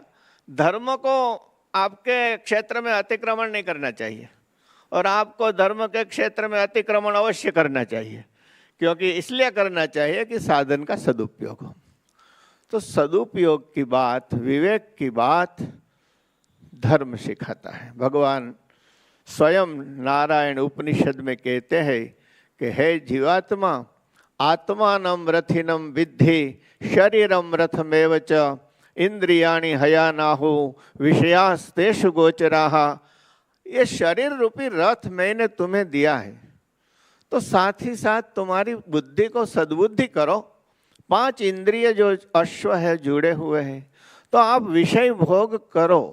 आज की भाषा में कहूँ तो विषय 2 प्रकार के होते हैं, नेगेटिव भी होते हैं, पॉजिटिव भी होते हैं। हम बिना चाहे कितना बड़ा वेदांती क्यों नहीं है, विषय के बिना वो चल नहीं सकता, उसको भी खाना चाहिए, पीना मीन्स दूसरी बात नहीं करता हूँ, शरबत की बात करता हूँ। तो ये सब चाहिए, लेकिन पॉजिटिव होने चाहिए, जिससे हमारे अंतःकरण में विकृति की बजाय चित्त शुद्धि हो। यदि हम ऐसे आहार करेंगे तो चित्त शुद्ध होगा। चित्त शुद्ध, विशुद्ध चित्त हमें चित्ती के पास ले जाएगा, चैतन्य के पास ले जाएगा और हम परम सुख को प्राप्त कर पाएंगे। तो आइए हम जरा भीतर खोजे, बाहर तो बहु खोजा, भीतर खोजे और परम आनंद को प्राप्त करें। इतनी सुंदर व्यवस्था, एक सुंदर आयोजन आचार्य सभा की ओर से हुआ, मुझे बड़ा आनंद है। कई समय से हम राह देख रहे थे जाजी कि कुछ साइंटिस्ट, क्योंकि कुछ समस्याएं ऐसी है, हम सुबह में भी इनको कहते थे कि हमारे यहाँ एक ट्रेडिशन है, अच्छी खोज होती है ना तो हम बोल देते हमारे यहाँ है, अच्छी खोज होती है तो हम बोल देते हमारे यहाँ। ये लोग मजाक करते हैं, ये भी प्रूफ मांगते थे, एविडेंस मांगते थे, सही है। तो हमें ऐसे सेमिनारों द्वारा ये सिद्ध करना है, साइंस जहाँ रुका हुआ है वहाँ से आगे वैदिक विज्ञान क्या पथ प्रदर्शन करता है। जैसे क्वांटम फिजिक्स है तो उसके आगे क्या, तो उसके आगे जी मन की बात कर रहे थे, जहाँ स्पीड की बात आती थी। और एक बात हमारे इस उपनिषद बताता है, अनेज देकम मनसो जवीय, वहाँ इतना वेग है कि वेग ही नहीं है, जहाँ टाइम एंड स्पेस 0 हो जाते हैं। इस बात को हम एविडेंस के साथ प्रूव करना चाहते हैं, इसलिए आपसे हम ये सत्संग कर रहे हैं कि जो समस्याओं का समाधान साइंस खोज रहा है, उन समस्याओं में वैदिक विज्ञान, बिग बैंग हुआ, वो बिंदु आया कहाँ से, कैसे आया। जैसे स्वामी जी बहुत मस्त बात कर रहे थे क्रिएटर की।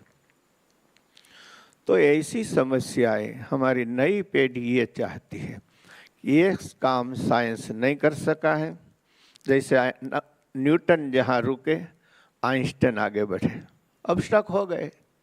लाइट स्पीड पे, तो आगे का क्या है, ये हमें खोजना है। तो स्वामी परमात्मानंद जी को मैं प्रणाम करता हूँ, इतना सुंदर आयोजन किया और आप सभी ने प्रेम से सुबह से अभी तक सुन रहे हैं।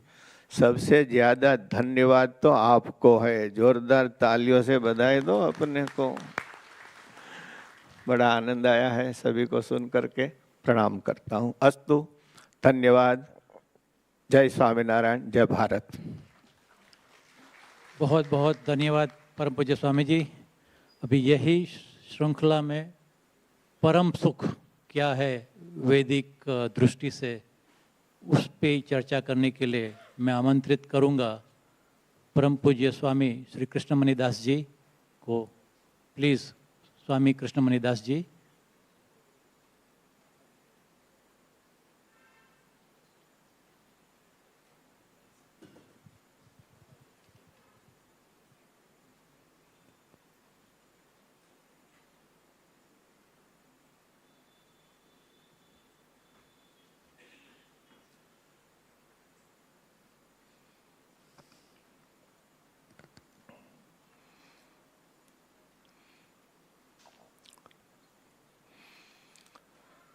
आदरणीय स्वामी परमात्मानंद जी, आदरणीय स्वामी माधव प्रियदास जी, आदरणीय स्वामी मित्रानंद जी, आदरणीय श्री रमाकांत जी, धन्या जी और सभी वैज्ञानिक महोदय एवं उपस्थित सभी महानुभाव,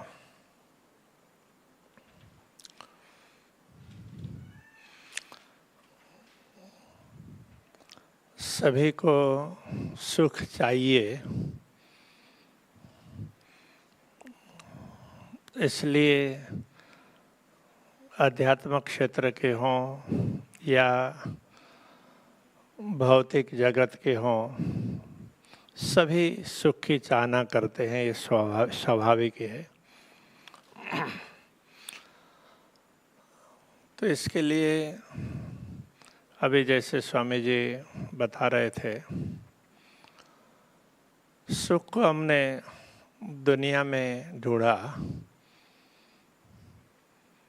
तो ढूंढते ढूंढते ढूंढते गए, लेकिन एक के बाद दूसरा, दूसरे के बाद तीसरा, जब अंदर की ओर ढूंढने लगे तो फिर हमने सुख का अनुभव किया।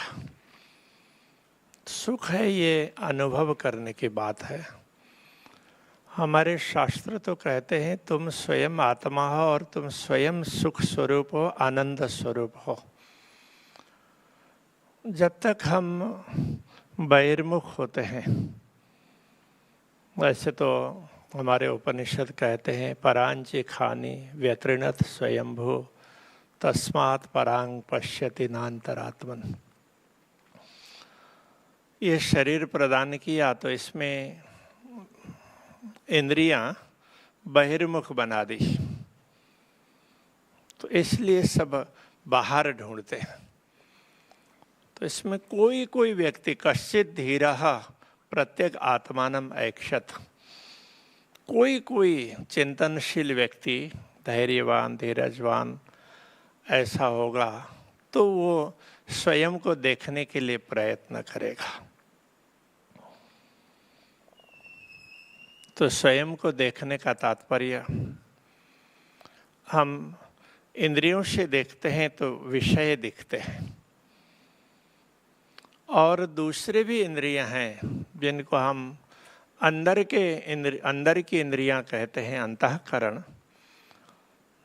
तो जिसमें जिनकी भिन्न भिन्न वृत्तियां हैं, उनके हिसाब से मुख्य रूप से 4 वृत्तियां मानी गई है। इसके हिसाब से मन, बुद्धि, चित्त और अहंकार। तो ये यदि ज्ञानेंद्रियों के, कर्मेंद्रियों के पीछे जाएं तो बाहर से सुख ढूंढते हैं, और ये आत्मा की ओर जाएं यो बुद्धि परतस्तु स, तो बुद्धि से भी आगे तो जिससे बुद्धि को क्षमता प्राप्त हो रही है, जिसके कारण बुद्धि काम कर रही है, जिसके कारण मन काम कर रहा है, जिसके कारण चित्त काम कर रहा है, तो ये सारी वृत्तियां जिसके कारण काम कर रही है, तो वो चैतन्य चेतना वो स्वयं मैं हूँ, यही मेरा स्वरूप है। जैसे हम ये अनुभव करेंगे तो उससे ये अनुभव जैसे जैसे होने लगेगा, वैसे वैसे हमें सुख ढूंढने की आवश्यकता नहीं रहेगी कि हम स्वयं सुख स्वरूप हैं, ऐसा अनुभव होगा। तो जैसे अभी क्वांटम फिजिक्स की बात चल रही थी, अब क्वांटम फिजिक्स में भी कहते हैं कि जब सूक्ष्म से सूक्ष्म करते करते करते जब परमाणु तक पहुंचते हैं, तो उसके बाद में तो उसके भी 3 भाग, इलेक्ट्रॉन, प्रोटॉन और न्यूट्रॉन, तो उसको बोलते हैं ये तो गॉड पार्टिकल है। तो है क्या? तो एक एनर्जी है। तो ये एनर्जी आई कहाँ से? तो इसी चीज़ को अध्यात्म के साथ में देखते हैं। तो अध्यात्म में भी तो सत, चित और आनंद, तो इसको भी हम एनर्जी ही समझ लें, क्योंकि दिख तो नहीं रही है। तो सत, चित, आनंद, तो ये 3 ही तो है। तो ब्रह्म का स्वरूप भी सच्चिदानंद है, आत्मा का स्वरूप भी सच्चिदानंद है। जब हम सत्य को पा लेंगे, सत्य का अनुभव करेंगे, तो हम स्वयं चैतन्य स्वरूप हैं ये अनुभव करेंगे, तो हमें ये भी पता लगेगा कि हम आनंद स्वरूप भी हैं। तो विज्ञान, अभी जिसको हम विज्ञान कह रहे हैं, तो मुझे जितना जहाँ तक ख्याल है, तो मैं तो विज्ञान, अध्यात्म को भी विज्ञान ही समझता हूँ। विशेष प्रकार का ज्ञान वो विज्ञान है। तो विशेष ज्ञान तलस्पर्शी, तो वो किसी भी विषय का, भौतिक वस्तुओं का, मटेरियल का भी हो सकता है और आत्मा का भी हो सकता है। तो आत्मा संबंधी ज्ञान है तो वो भी विज्ञान ही है। तो जिसको हम अध्यात्म विज्ञान अथवा स्पिरिचुअल साइंस कहते हैं। तो जिसको आज विज्ञान कहा जाता है, विज्ञान सुनते ही भौतिक जगत का ख्याल आता है, तो वो मटेरियल साइंस हुआ ना। तो यदि मटेरियल के भी मूल में एनर्जी है, तो वो मूल एनर्जी सत, चित, आनंद से ही प्राप्त होती है।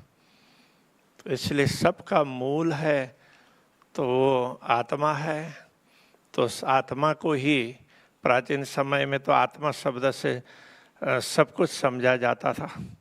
फिर धीरे धीरे धीरे लोगों की सोच बदलने लगी, इसलिए परम आत्मा, तो ब्रह्म के लिए परम आत्मा कहा। और ब्रह्म के विषय में भी रमाकांत जी ने अच्छा समझाया। ब्रह्म को भी अलग अलग प्रकार से हम देखते हैं। तो उसमें भी फिर परम ब्रह्म की बात आई, क्योंकि हमारे शास्त्र कहते हैं अन्न भी ब्रह्म है, तो आकाश भी ब्रह्म है। तो फिर रियल में ब्रह्म क्या है वास्तव? तो पर ब्रह्म जो शुद्ध चैतन्य, पर चैतन्य है, वो पर ब्रह्म है। तो उसका हम अनुभव करने लगेंगे तो मुझे लगता है कि परम सुख का अनुभव हम स्वतः करने लग जाएंगे। इसलिए कहा कि तुम स्वयं ही आनंद स्वरूप हो। तो इसको बाहर ढूंढते हैं तो अनुभव नहीं हो पाता है। तो अंतर ढूंढने के लिए विज्ञान ने, अभी का जो विज्ञान है, तो विभिन्न प्रकार के साधनों से बाहर ढूंढने की ओर ले जा रहा है। कि जब हमारा भारतीय प्राचीन विज्ञान है तो उसने कहा परमात्मा ने ये शरीर दिया है तो इसके अंग प्रत्यंग इतने सक्षम हैं कि यदि इनको ही एक्टिवेट कर दें तो इसके एक एक सेल एक्टिवेट हो जाए तो इसी से परम आनंद का अनुभव होगा। सबसे बढ़िया, सबसे उत्तम साधन आनंद को अनुभव करने का तो ये शरीर ही है। तो इसको हम बाहर दौड़ाएंगे तो जैसे स्वामी जी चने की बात कर रहे थे तो जितना दौड़ता गया वो कौन सा पात्र था तो वो चना, हरा चना, हरे चने उतने ही दौड़ते गए। तो जैसे हम अपनी ओर देखेंगे तो उसके बाद ही हमें आनंद का अनुभव होगा। बाहर ढूंढने पर आनंद का अनुभव नहीं होगा। आनंद भागता हुआ ही लगेगा, यहाँ नहीं, उधर नहीं, उधर नहीं, उधर नहीं, उधर नहीं करते करते फिर वो श्वास, जितने श्वास मिले हैं तो ये श्वास पूरे हो जाएंगे तो फिर खाली के खाली रह जाएंगे। तो इसलिए हम इस शरीर को ही इस प्रकार से इसका उपयोग करें तो इसको ऐसे सक्षम बनाएं तो जिसके हिसाब से तो ये स्वस्थ रहे तो शरीर, तो आरोग्य के लिए हमें दुनिया में बाहर ढूंढने की इतनी आवश्यकता नहीं पड़ेगी। तो उसी प्रकार मन स्वस्थ होगा, बुद्धि स्वस्थ होगी, ऐसे करते करते चेतना स्व में स्थित होगी। स्वस्थ का तात्पर्य स्व में रहना, स्वयं का अनुभव करना। तो ये अनुभव होगा तो हमें परम आनंद का अनुभव होगा, ऐसा मुझे लगता है। सबको बहुत बहुत धन्यवाद, बहुत बहुत साधुवाद। बहुत बहुत धन्यवाद परम पूज्य Swami ji. Now we are concluding this session of happiness and wellness for humanity. We can take couple of questions. If anyone else can raise a hand and we can pass on the mic. I have a question for scientists. It was a good presentation, but I have a question. How do you define? You talked about the source of happiness, but how do you define happiness per se? And how do you define unhappiness per se?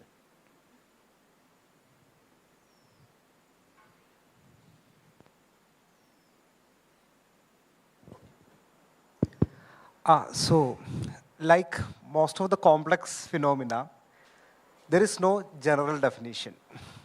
So like in the case of consciousness also, like 56 definitions are there for consciousness.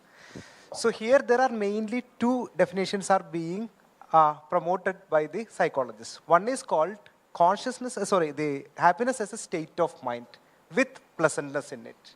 Second is happiness as a value, plus the feeling of pleasantness in it, where there is a valency of positiveness and arousedness of the positiveness. So there they believes that is a state of mind where the person feels joy. Second line, which is value-based theories, which says that is a value. Because there may not be even the pleasantness sometime, but you add a value to that, which gives you the consciousness. Sorry, again I'm missing the consciousness word, happiness. So these are the major two lines of definition of consciousness in psychology literature.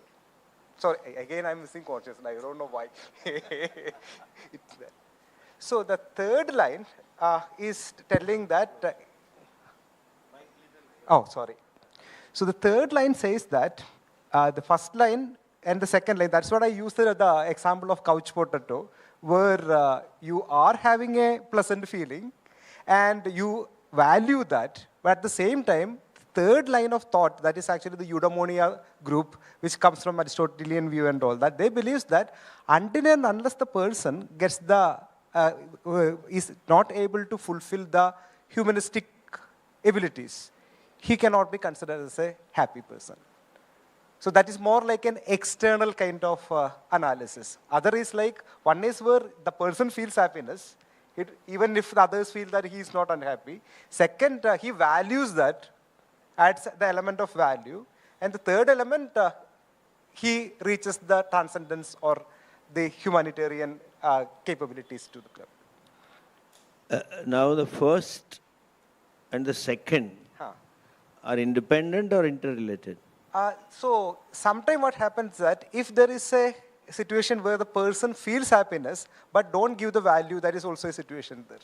People say that I am happy, I may be happy, but it's then not I have a valuable to me. question. In some unpleasant situation also, there is a lot of efforts and physical pain and psychological pain. Person feels happy. Yeah, especially in the masochist conditions, they feel that even pain itself is giving them the pleasure. Which condition? It's called masochism. It's a No, normal person I'm talking. Like a woman delivering a baby. It's pain. But she is happy.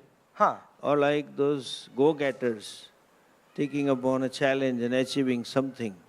There is a pain, but there is happiness. But value comes there. So they are independent, you mean? See, again, this that I was discussing earlier also, if you analyze this thing, you cannot tell it like 1-0, yes, no kind of thing. Just keep it closer. Oh, sorry, I get excited when I talk, that is an issue here. So, in this kind of situation, taking the one yes, no, or the binary kind of system is not going to work everywhere. What happens that on one side you have a pleasant feeling where you will be adding, so this is simply the way the emotions are modeled in science also. That means you mean happiness is a state of mind. Yeah, in first hedonic theory. There they may be adding value, may not be adding value. Second theory says that there is a state where they are adding the value also. So sometimes they may not be feeling the pleasure, but they are adding the value there. Now, the Shastric perception, just to share. It's a learning experience for.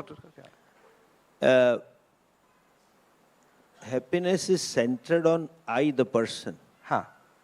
There is a beautiful dialogue about in the Chandogya Upanishad. Atmanastu kama sarvamidam priyam bhavati. Yajnavalkya and his wife Maitreyi. We define as a state experience, let us put it at the moment, which I will again negate it. An experience where I am satisfied with myself. What Mataji referred little bit. The sense of self-acceptance, the sense of self-satisfaction, a moment where I have a self-esteem, that is happiness. So there, the whole contention, especially there are two types of unhappiness, situational and subjective. And situational unhappiness is also not an unhappiness, it is pain, not necessarily unhappiness. You are in a difficult situation to deal with. But think of any moment of happiness, how we say, like eating ice cream. You felt happy. At that moment, all our agony, all our complaints, all our dissatisfaction gets dropped up for a moment. And you are yourself. That is happiness. Yeah. So there, one more element to add is, there is a theory by Maslow which talks that we have a set of needs and hierarchy of needs. So he says that we have a simple physiological needs. No, static. I know that. You know that theory. But then we go, let me complete this. See, look at your own moment of happiness. Any moment. And now as you are, there are hundreds of priorities and wants. What you're talking about, Maslow's, this I want, that I want. There are hundreds of complaints, beginning from myself, how I look onwards to my spouse and the situation. And now with social media, we have complained about Donald Trump also. But when you are happy, everything is gone. You are yourself. Now, we talk something more. It is not that you mentioned, I think you mentioned, that when a desire is fulfilled, you become happy. That's true, but I can be happy without fulfilling desire. Yeah.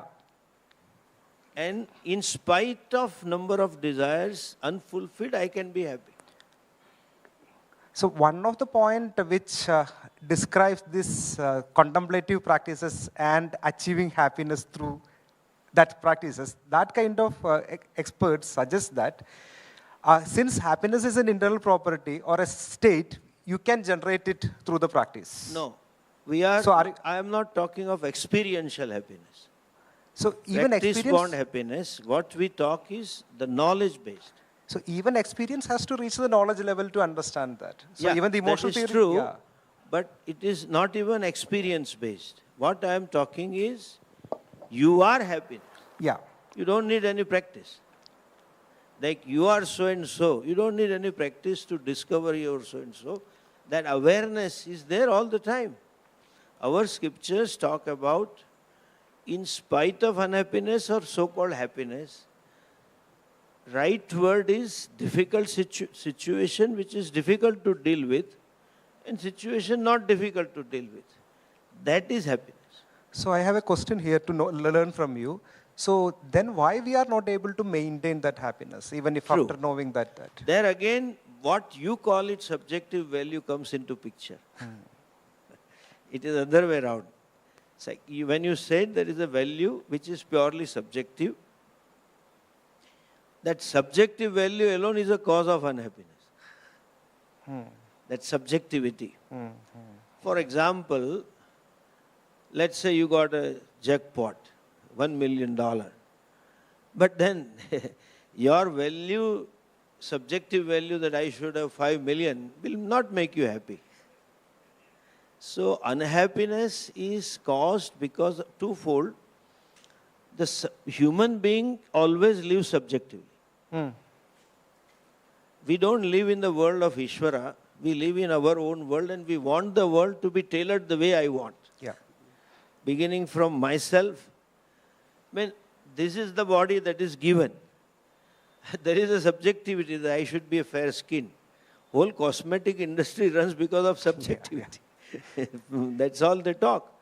Beginning from there, how my spouse should be, how my friend should be, how weather should be, how traffic should be. All that subjectivity makes us incapable to accept the fact. We live in a subjective world. We call it technically pratibhasik jagat, even though it is vyavaharik jagat. And that causes unhappiness. That deprives you from your swarupa. Yeah. This is the same context which I told, that the degree and the sense of happiness, it all depends on what is the context of narrative self that I have built on myself. Now, the which that you have told is about that narrative self. Now, more I train myself to reduce, say, about my narrative self. Now, that will take me to more close to my happy state. Now, is it a matter of training or understanding? No, that my subjectivity is not proper. If it is not, I mean, because you only, I think, mention the narrative you pick up from the society, from culture, from parents, from religion, from neighbor, from peer, everything. But that is picked up and it is stuck with you. It is not something like my upavastra, I drop it. We think that it has to be understood to change the narrative, so-called narrative. You understand the worthlessness of it, then you can give up, not just by decision that I want to give up. Yeah. So one more point to add to that, the studies like Robinson's group, who studied who started the cognitive science research and all that, they found, and especially Benson studies, they explored the people who were meditators, mainly focusing on Buddhist monks. So what they found was that we, like you were saying, or more in line with what you are saying, what happened that most of our responses are automatic. Even including the information we add to our self is also automatic. So what they found was that when you are able to generate the logical explanation for everything, so you will become more cognitive than emotional. So then, that's true. yeah, There is always a Mahabharata between emotive eye and cognitive eye. yeah, But and what we say the purpose of Purushartha, since you and I are blessed with intellect, capacity to discern, to decide, to understand and think in three dimension, a capacity of abstraction, we have to be cognitive. yeah, That is a journey. yeah, yeah, yeah. And that unless you are cognitive, you are, I mean, Shastra says you are not worthy to be called as human being. What you are talking, I am not talking of that reactive approach. True, it is unknowingly things are fed to our unconscious. And the information and values, they stay there. But before transforming them into action, we have to process cognitively. That's what we say. Yeah, but sometimes it becomes automatic. But that is a human growth. Yeah. You never allow that automation. So that is not That is easy where- for no, but that everybody. is where the role of Dharma comes in. Huh. Kartavya comes in. That is why, because that is called impulsive or reactive. Yeah, yeah, And what you call it unconscious, we call it kashaya. Or we call it vasana. Purvajanma samskaras. And sometimes they are so powerful that they cloud the wisdom momentarily. Therefore, people apologize later on, oh, I am sorry, I didn't mean it. That time you meant it, now you don't mean it. Anger or something in a fit of reaction. But that's a human growth. And to the extent you are cognitive, to that extent you are happy. That is what Shastra says. And the whole teaching, Shastric teaching, is to, in fact, the Gurukula Vasa, education system, is to empower you cognitively. Thereby, when you, it used to be residential. So when you go out in the world, sort of a tree having a tree guard, when you are in the world, then you are strong enough to conduct cognitively.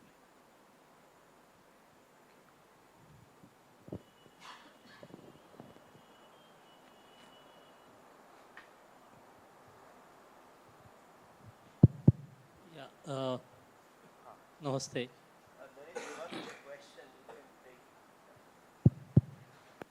My question is to Dr. Ravindra.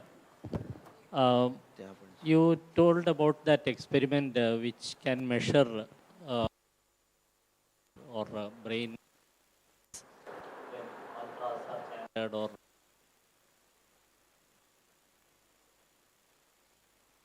does it like Puja Swamiji was asking, whether it is because of that activity alone or whether it is because of the mind's understanding and the mind and the consciousness is involved. Because even in music, for example, if we listen to a music, we have a good feeling. Even cows, there are reports that if good music is played, cows also enjoy that, and maybe they give more milk also. So is it is something just a biological process, or it is related to the awakening of the mind and consciousness, or how that can that be measured and proved? That's all.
In the, say, the contemplative neuroscience terminology is called as induction process, right? So therefore, you see in all our traditions, before venturing into any actual practice, there is a preparatory things that happens.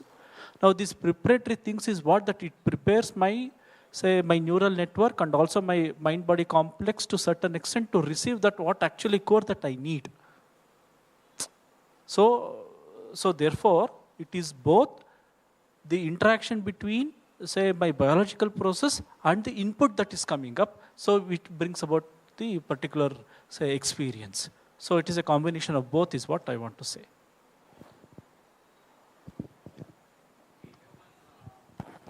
Hello, question from the audience. Yeah, hello, sir.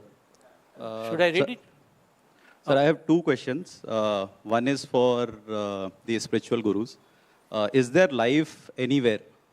So because we started this entire conversation saying that science is actually finding life elsewhere. So as per spirituality... Were you present in the morning? Yeah, we were. It was already answered. From the spiritual perspective. It is certainly there. It is certainly there. So science is basically going in the right direction to find the life elsewhere. Well, there is already there. I mean, if they want to retry, they can put in the efforts. So second is to the science fraternity. The Punarjanam concept, will science accept it? Or there is any direction to basically prove that there is a Punarjanam? No, I mean, I can say. I have a question if you say no. What happens? Is it destroyed for good? Do you accept that?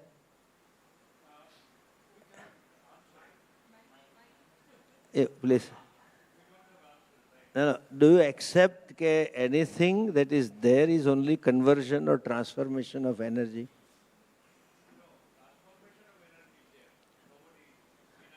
Whatever. So, you keep it close to your mouth. Yeah. Yeah, so you don't know what will be there. Yeah. But you accept it has to be there. Some form. Some form. Some So form. that is Punarjanma. No, Punarjanma. I have a point here. And Mike, I just told in the morning, just as the law of physics governs the next existence, I repeat, just as the law of physics governs or decides the next existence, our Shastra has a law of karma and karma phala, which decides the form. We may not agree or disagree on the form, but existence has to be there. But Swamiji, but when it... ठीक पहले ऊपर चला जाओ ત્યાં वहीं चले जाओ नजदीक है तो माइक भेजिए अरे मैडम जी नहीं मैं यहाँ से और वो भी हम बोल सकते हैं ना कि अभी जो बच्चे जन्म लेते हैं तो कोई धारावी की झोपड़पट्टी में स्लम में जन्म लेते हो और कोई आराध्या बच्चन के तो जो विषमता है उसको कैसे डिफाइन करेंगे? Let's not get into that karma phala niyam. First of all, when accept that has to, and second question, if I am, have I come from nothingness? So that means I was, I am, and I will be. What's the problem?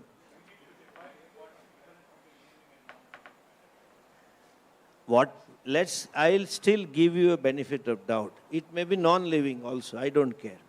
Let's come to that. But fact that I am, it implies I was and I will be. Whether living or non-living, we'll talk it out later.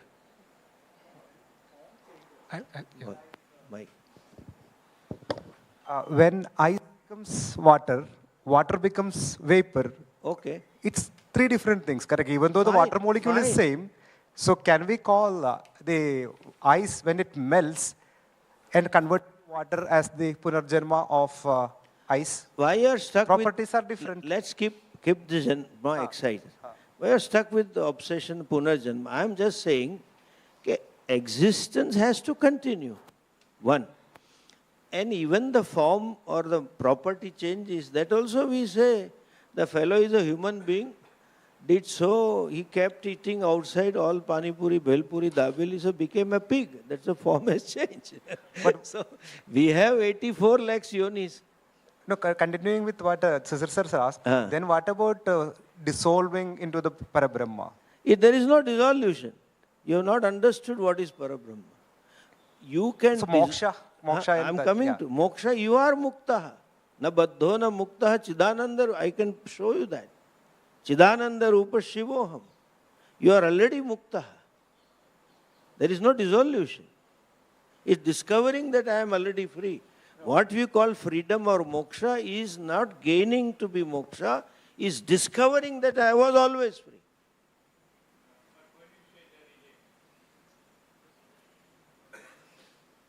Cyclic universe in cosmology. And then... Okay. Mrityunjay, you can go to that mic. Yeah, I just wanted to, that's a very good question. And Swamiji, yeah. Okay, so there is a work by Professor Amit Goswami, 80s or 90s, I think. And this comes from a strand of physics that goes back to the 1600s. Leibniz बोल के एक physicist हुआ करते थे, mathematician भी. Leibniz and Newton के बीच में debates बहुत हुए हैं. Bohr, Einstein के बीच में जैसे होते थे, वैसे Leibniz and Newton के बीच में भी. And he gave this idea of a monad, M-O-N-A-D, monad, right? It's a collection of traits, qualities, tendencies, आप जो कहना चाहें. Now, Amit Goswami, of course, this is just speculative still because there's no, it has not conclusively been proven. He speaks about the spirit or the soul, or this idea in terms of the quantum monad and the idea that information or integrated information, which also relates to other strands of consciousness. Consciousness theory में integrated information की बात होती है. So that is taken as a possible way जहाँ की the information is transferred, right, with the destruction of the body that carries it, right, quote unquote, and transference elsewhere. But of course, it's highly speculative and it's not been proven yet. But it's an interesting theory, so I just thought that I should address that point which was made there. Yeah. That theory. But I feel the information integration theory which you told and the information integration which is proposed by Tononi to understand the consciousness, probably we should not get confused with that. Yeah, it's not the same. Yes, it's not the same. So I'll just keep to the quantum monad aspect of things. What was the question? Consciousness, you mentioned something about? No, there is a very more prevalent theory at this point of time to understand the consciousness is called as information integration theory. Right. Yeah. Yeah, and I think you said there are 82 definitions of consciousness, correct? No, here I can tell you. The main issue, what people say, integrated information theory. Information, so that is a bottle full of water. And that stimulus is coming in my brain, and ultimately when I give meaning, semantic aspect, we say this is bottle. Correct. But integrated information theory, there is no semantic aspect. So how it can be?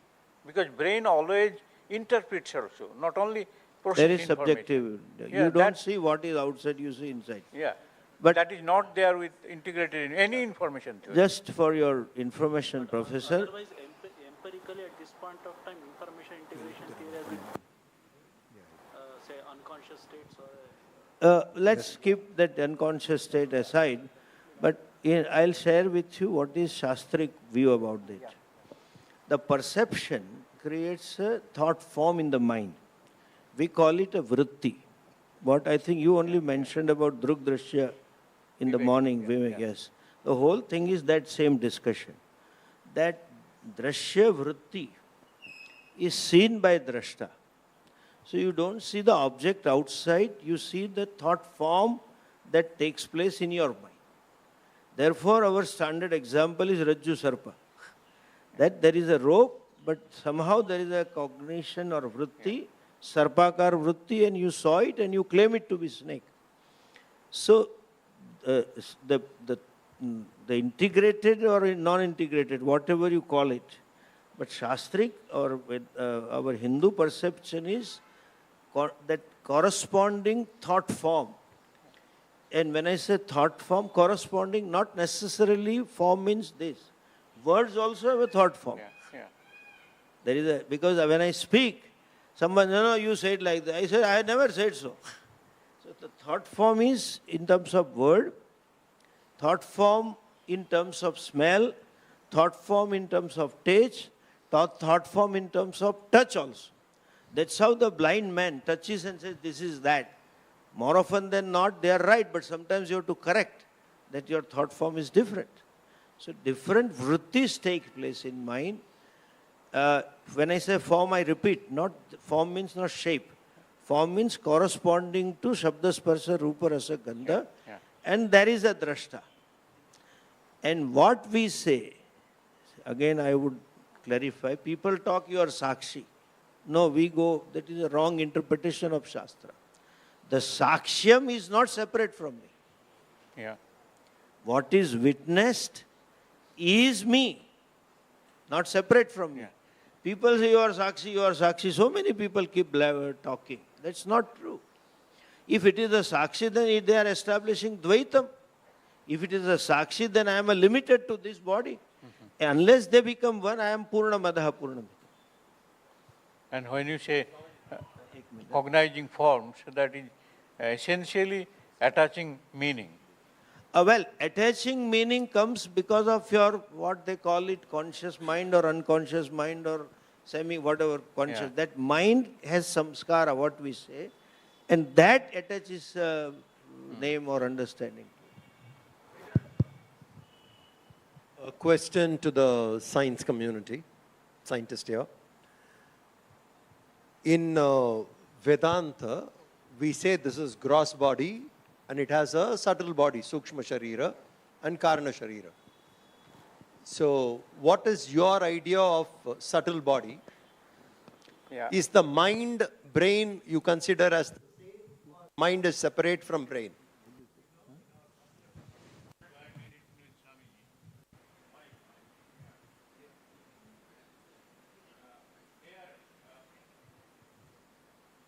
We raised one of the issues is subtle body and Sukshma Sharira and Sthula Sharira. In science, we don't have demarcation like that. So mind and brain are same. Yeah. So even biology, there is a statement: no matter, no brain, never mind.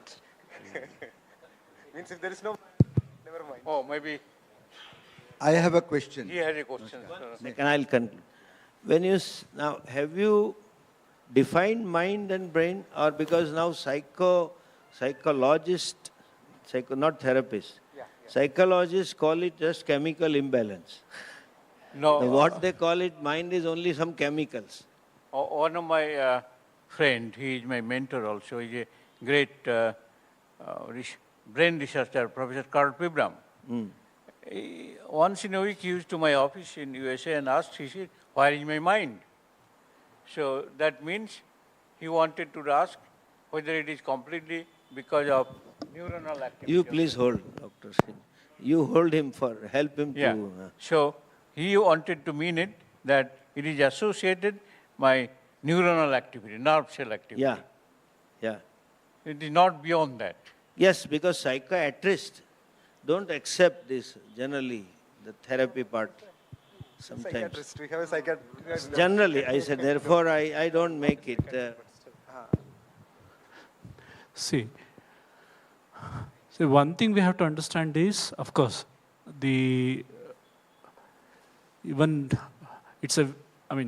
how does the brain function and how actually mind-body complex it works, we have understood in a very, very tip of an iceberg. Okay, there are so many underlying things that we have not even yet to explore it also. But the concept that Swamiji that you have raised, that okay, this one mental state is associated with one particular chemical, is not completely true. It is partially true. But still, so that particular thing, it is continued.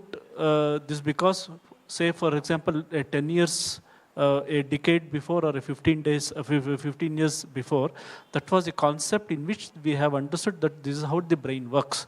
Okay, this neurotransmitter, these chemicals, these are things, and we try to correlate with. That's how the whole even psychiatry has developed. That's how the whole even the pharmacy has also developed. But at this point of time, as the technology has advanced, even our understanding of the brain is also changed. So it is not only in terms of chemicals. Chemicals is a partly, it is true, but it is not absolutely true. Okay. Now, the other thing is at this point of time is to understand is how, as a whole brain, as a network, it is functioning for anything. Yeah, that's, now, we have little more clarity on that. What Swamiji mentioned, we call it antakaranam. Some other time we'll discuss that part. And because that's why the latest one is called as predictive thing. Yeah. So how actually brain can predict certain things, Yeah, which you told about that we have certain. Sorry for last interpretation. We have now, one announcement. At 6 o'clock in the hall down below, Satsanga, our Shankaracharya ji will give a talk and thing. And 6 to 8, there will be another session for me. And I have some people to meet. So they were there at 4:30 supposedly.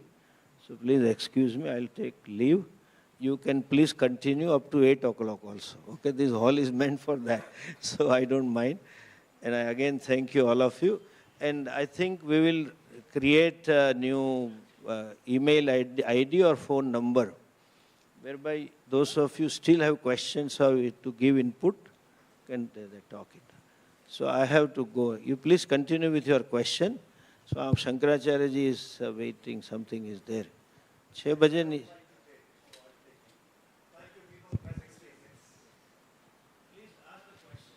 Yes, my observation is that science is qualified knowledge. Science is not pure knowledge. It is Vigyan. And being Vigyan is a qualified knowledge. And qualified knowledge is dependent on a number of observations, a number of assumptions, which are constantly mutating and evolving. And that is the reason science has got many shades of meaning. And science has got many, say, hues and colors. Now, when you come to Amit Goswami, for example, you talked about, and I had the opportunity of hosting one of his talks. And obviously, he's a maestro in quantum physics.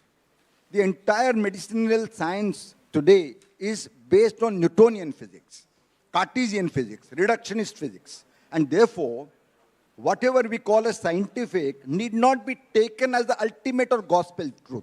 We need to understand that science is qualified knowledge and it is constantly changing. That's the first, maybe question that I would like to raise. How in the medicinal world, we are, making people believe that you have got to be scientific, and only when it is scientific, it is appropriate for you. When it is, as a matter of fact, outdated, in sync with the current knowledge. So my question to you is, why should we not, maybe tell the people that science has got many avatars and many types? It could be, maybe natural science, it could be applied science, it could be X, Y, Z. And this is something which is, really very important for the people in the society to know. Thank you. Yeah. Sir, science never claims that it is a complete knowledge. It's a growing knowledge. So if I can go for an analogy, this is like we are trying to explain the earth, which is a globe, by standing on it. Because you can only see one line or an arc. But if he is seeing on the other side, he can see the other arc. So we are connecting together and trying to make sense of what we are getting. But slowly, we will be adding more and more and more clarity. Like we were discussing earlier, we will reach to the ultimate reality. So it's a travel where we know certain things and we are arranging it and it is making sense, testing it, And if it is failing, we are throwing that idea out. Even Einstein and Newton were not able to withstand the falsification. So now their theory is falsified. We keep it as an archival theory only. So it's a growing field. No, I mean, what you are saying is right. We have kept science T is down below also. So science people is are a going small at it. part of the overall knowledge.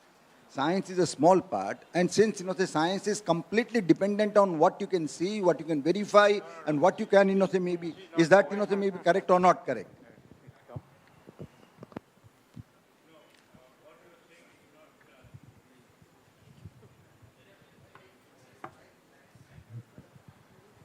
What you are saying is not totally correct. Firstly, science doesn't say or does not prove that that theory is wrong, my theory is right. Newton's theory was right. Einstein's theory is right. But what is the difference? The applicability domain. Newton's theory is applicable to one state of reality, and Einstein's theory is applicable to something else. Okay, so we don't say this theory is discarded. No, this is not science. And science is a methodology. You cannot say tomorrow something new will come. No, new phenomena will come, and we'll try to analyze that phenomena in terms of our own methodology. And the idea of neti is our tradition, correct? Yeah. Neti, that is our tradition. That is a scientific way also. We say that, we put an hypothesis, we test this, then we say neti. No, but then the question is hypothesis and theory. When you say theory, that is different than hypothesis, even in Western perspective. Okay, namaste. Okay, so my question is a bit more very fundamental. The very subject, science, spirituality and science, is written in English. Science, if we go 500 years later, when Maharana Pratap was born, there was no science because there was no Galileo, right? So, and spirituality is a Christian word. We have a word Adhyatma. So, Adhyatma is a science. तो विज्ञान जिसको बोलते हैं अध्यात्म विज्ञान है. तो मैं आप लोगों से पूछना चाहता हूँ, जितने भी हमारे साइंटिस्ट बंधु हैं, आप अपने आप को कैसे देखते हैं? क्योंकि आप एक जो वेस्टर्न साइंस का जो टेम्पलेट है उसमें आप लोग एजुकेट हुए, तो आप अपने आप को उसका रिप्रेजेंटेटिव मानते हैं. क्या हो अगर मैं आपको कहूँ कि आपको मैं 500 साल पीछे ले जाता हूँ जहाँ साइंस शुरू ही नहीं हुआ, गैलीलियो जन्मा ही नहीं है, और फिर मैं आपको सत्य खोजने के लिए छोड़ देता हूँ, तो और फिर मैं आपको अध्यात्म देता हूँ भारत का, तो आप क्या उसको किस तरह से ले जाएंगे? मोटिव वही है सत्य खोजना. तो हमको आप अपना जवाब दीजिए, मैं अपना ऐड कर लूँ कि जो ज़रूरत है वहाँ पर पता चलती है वो है सिस्टम, और वो है प्रमाणों की सिस्टम. फ़र्क सिर्फ एक है, वहाँ पे एम्पिरिकल प्रमाण ही चलते हैं जो दृश्य दिखता है साइंस दृष्टि से वगैरह, प्रत्यक्ष प्रमाण, और हमारे यहाँ 4 प्रमाण है जिसमें अनुमान यानी कि हमारा आत्म साक्षात्कार है, आत्म अनुभव क्या है, आत्मबोध क्या कहता है, उसको भी एक प्रमाण मानते हैं. तो वो सिस्टम हमें डेवलप करनी पड़ेगी, वरना ये दोनों ओर से क्या है कि दोनों ओर से अपनी अपनी बातें कहें, ये कहेंगे हम ये नहीं मानते, ये कहेंगे कि नहीं हमारा शास्त्र तो ये कहता है. तो जो नेक्स्ट मीटिंग हो हमारी, मैं चाहूँगा कि इस पर काम हो कि हम उस सिस्टम से थोड़ा बाहर निकले वेस्टर्न से, और एक बीच का ग्राउंड तैयार करें जहाँ पर हम बात करने की स्थिति में आए कि चलो 500 साल पीछे चलते हैं और इंडियन वे से यही चीज़ें फिर से खोजते हैं. सिस्टम हमारा रहेगा, मोटिव वही रहेगा.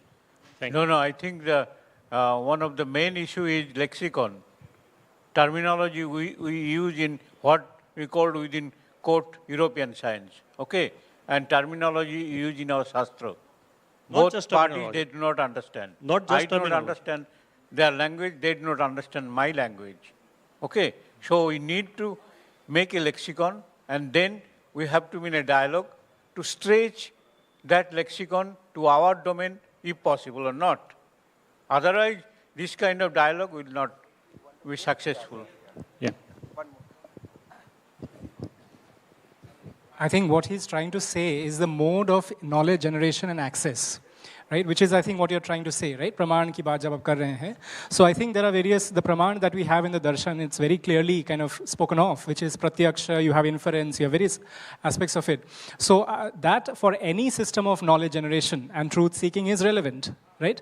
So it depends whether you're going for a physicalist kind of aspect, right, which is in natural philosophy and so on, or if you're going in, religion and spirituality, then that has a very different kind of, applicability, right? So I don't see a divergence of of sorts, because European science also depends on empiricism, right? Access, investigations, and experimental verification, right? And pratyaksh, anuman, all these aspects also look at deductive reasoning, direct access to the phenomena itself. So I don't see the problem as such. Yeah.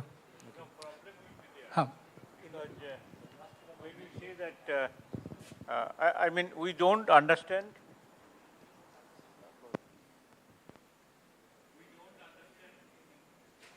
Methodology. What methodology? Suppose I am giving you an example. I mean, most of the people in Shastra, they are not telling that speed of light discovered by our rishis or somebody else, it is nearly to the speed of light what we are getting in modern world. Okay? But the issue is that they gave an example of a sloko, and that sloko somebody has, she got it from sky or meditation, we don't know. Unless we understand their methodology, how being a scientist I will accept that somebody gave a number and which is very closer to our number. We are open. I mean, you have to explain methodology. Sir fundamentally एक फर्क ये भी देखिए, 1927 तक science जो है वो मानता था कि ये ब्रह्मांड है वो स्टैटिक है. अल्बर्ट आइंस्टाइन ने वो कॉस्मोलॉजिकल कांस्टेंट दिया था ये साबित करने के लिए कि ब्रह्मांड स्टैटिक है. हमारे यहाँ ऋषि मुनि शुरुआती शास्त्रों की होती है बिग बैंग टाइप की, मतलब कि पिंड है एक शुरुआत का ज्योतिर्पुंज है, उसमें से पूरा ब्रह्मांड निकल के एक्सपांड होके शुरू होता है. No, this is not true. Because my knowledge is secondary knowledge. In the sense, I have not read original Sanskrit, Vedas in original Sanskrit. Okay?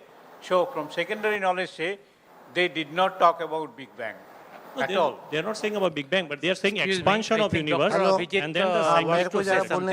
Excuse me, Dr. Abhijit, please. हाँ, मैं 2-3 बात आपको बताऊंगा. सबसे बड़ी बात है कि ये ऐसा नहीं है कि 300-400 साल पहले कोई हमारे यहाँ कोई ये नहीं था. जितने भी ओरिजिनल मैथमेटिक्स के जो भी कैलकुलस है, ट्रिग्नोमेट्री है, इवन डिफरेंशियल इक्वेशंस है, सब यहाँ से गया है.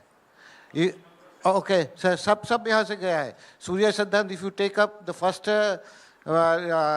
proof of that, it was written in 7800 BC. Okay, around 9,000, more than 9,000 years ago. Okay, और उसमें सब कुछ दिया हुआ है. So basic tools went from there. दूसरी बात है जहाँ की आप ये बोल रहे हो कि बिग बैंग है, मैं इतना बोल सकता हूँ कि मैंने भी ज़्यादा संस्कृत का वो नहीं पढ़ा है, पर इतना मान सकता हूँ कि आप अगर श्री विद्या में जाएंगे वहाँ पे वो बोलते बिंदु से दुनिया बना था, मतलब यूनिवर्स क्रिएट हुआ था, जिसका उस यंत्र के बीच में जो बिंदु पॉइंट दिया हुआ है. ठीक है. सो ऐसा है. फिर आप ललिता सहस्रनाम आप पढ़ेंगे तो उसमें माता का एक 1000 नेम में से एक नाम है अनेकों ब्रह्मांड विश्व रूपिणी. ओके, ऐसा दिया है. अनेक ब्रह्मांड means they are talking of multi universe. अब वो कैसे उनको पता चला, वो कौन सा नॉलेज डाउनलोड हुआ ऊपर से, हमको नहीं पता. ठीक है. But there are certain instances that really creates this things.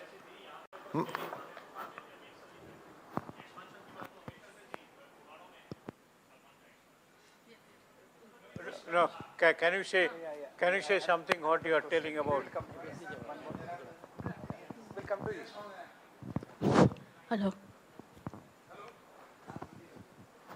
My simple question is that I am also scientific person, but still my practical question is that we are like Duryodhana. जानami धर्मम नचे में प्रवृत्ति, जानami अधर्मम नचे में निवृत्ति. सब जानते हैं, सब लोग को तो फिलोसफी मालूम है क्या करना है. But because of habit or स्वभाव, whatever, we are not going to improve. अपना improvement हो नहीं रहा जितना expected है अपने खुद से. So the question to Swamiji is that कि गीता में ऐसा एक श्लोक है कि विषया विनिवर्तन्ते निराहारस्य देहिना रसोवर्जम रसोप्यस्य परम दृष्ट्वा निवर्तते. यानी कि थोड़ा बहुत संयम करेंगे तो थोड़ा टाइम के लिए वो चला जाता है, लेकिन फिर अगर विषय आ गया तो फिर वो जाता नहीं, रस उसमें चला जाता है. परम जो दृष्टवा निवर्तते, अगर भगवान का कुछ चमत्कार अनुभव थोड़ा सा हुआ तब जाके वो रस चला जाएगा. तो अभी मैं तो डॉक्टर हूँ, इसलिए मैं आई वांट सैंपल कि थोड़ा वो चमत्कार का सैंपल मिल जाए तो हम ये सब छोड़ेंगे और भगवान जुड़ेंगे. नहीं शॉर्टकट मेरा कहना क्या है कि हमको जो भगवान का अनुभव का थोड़ा सैंपल मिले तो ये सब श्रीखंड खाने का अच्छा थोड़ा कम होगा. ऐसा हमारा रिक्वेस्ट है. कैसे No, I. First sample हो I just wanted to add one thing, which you touched about the Abraham Maslow's theory of hierarchy. Yeah. Just आपने जो बोला physical experiences, निराहारस्य, जो वृत्ति है वो तो that is outer body, but आपने बोला ना जो self actualization तक we are going.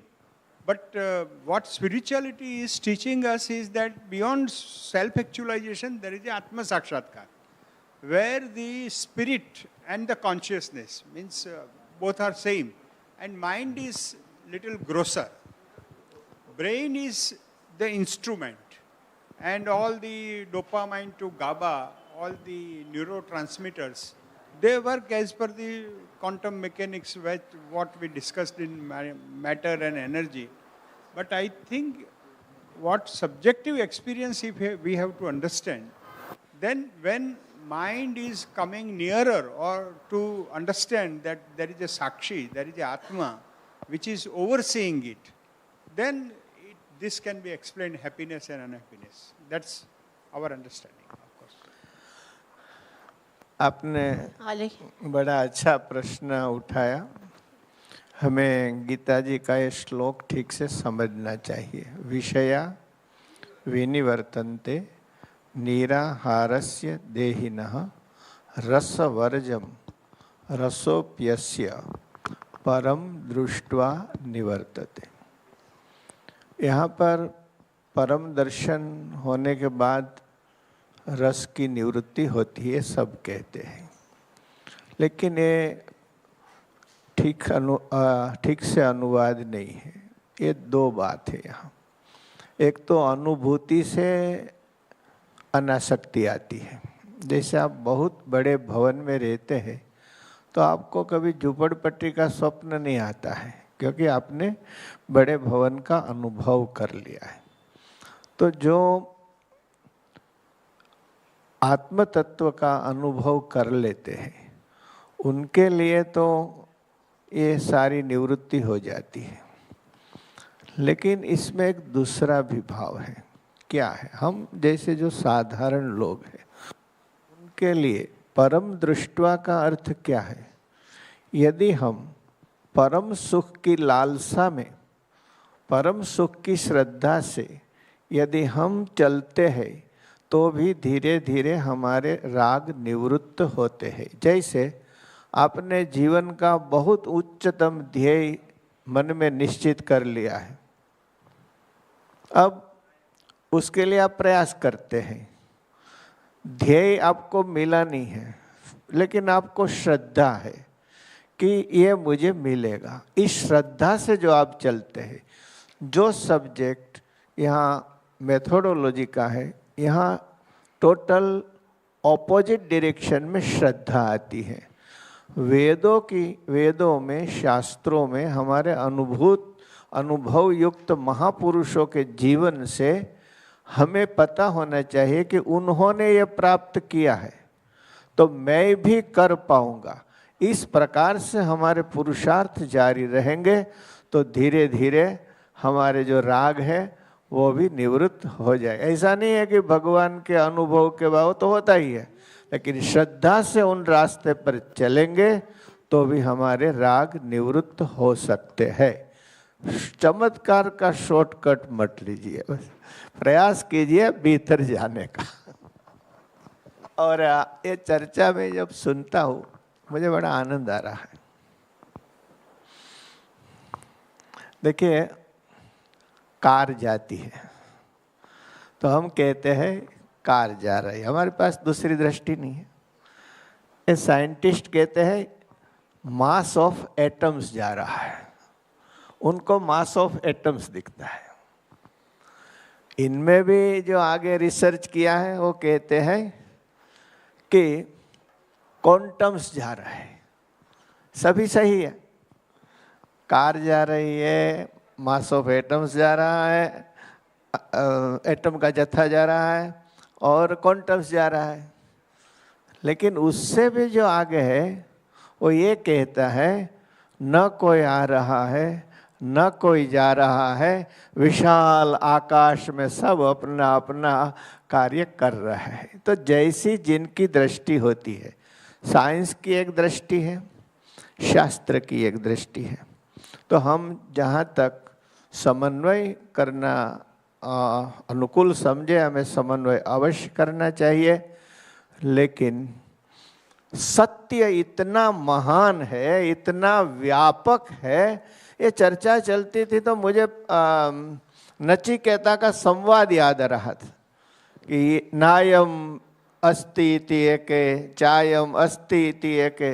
यमराज भी जवाब नहीं दे सकते हैं, तीनों लोक के जो स्वामी हैं वो भी ठीक से जवाब नहीं देते हैं। तो ये सारी चीज ऐसी है, हम क्रिएशन का रहस्य नहीं समझ पाते हैं तो क्रिएटर का तो कैसे समझ पाएंगे। इसलिए अच्छा है आनंद लेते रहे और चलते रहे, आगे बढ़ते रहे।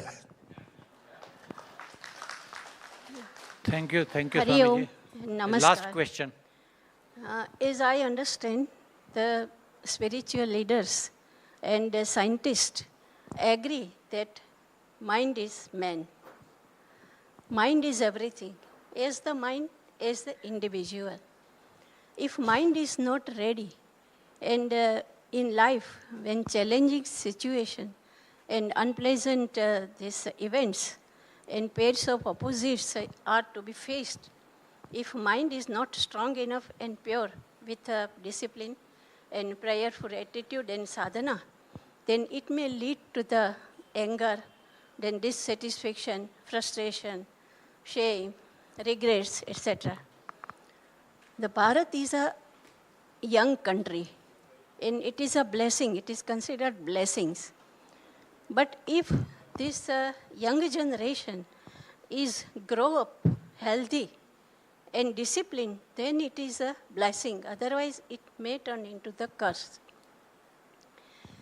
So, a scientist and I know that Swamiji, Pujya Swamiji, and in Gurukul also, so many students have been trained and they are made very fit to fight and face all these situations. But if it is not ready, then it is very, very unfortunate for this country. So scientists can contribute in it because they are doing it. And we are 1 crore 40 lakhs. 30 lakhs you deduct from that. So it is not enough. So what can be done for this? By the scientist, what scientist can contribute in this? And what these people are doing, our sadhu soldiers are doing a very meticulous programs for that, but it is not enough for it. And 64% population is young. And all this, you are all the upper creamy intelligent layer.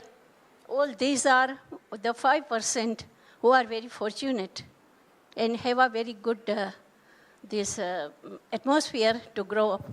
Otherwise, for children and for teenager, it is not easy to grow up in this time because nuclear families are nuclear.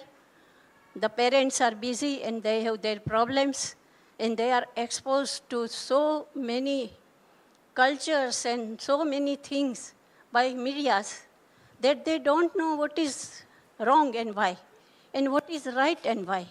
So they grow up very confused and full of complex and complexes. So this society is Pratibha, not can healthy. you frame the question, please? Yeah, this is my question. That 60% people are suffering from depression. And they are also by stress and all these things. They are suffering from autoimmune diseases and psychosomatic diseases. Madam, I understood that you are asking that what is the role of, say, from the science perspective to tackle the problem in which the society of the younger generation are facing. Yeah, of course, see, that is a multifaceted problem, right? But the foremost thing is that what, as an individual, everybody of us, we can do it. See, first and the foremost thing is that, okay, for all the younger generation, they need a relevant information that okay, in our wisdom, in our philosophy, in our thing, so there is something valuable that we need to carry in our life. At least that information has to be passed. And that is a responsibility of everybody. Everybody, yes. It's not only the, of one sector, not only of the spiritual leaders or people in science or people with medical science or anybody. It's everybody, every parent's responsibility.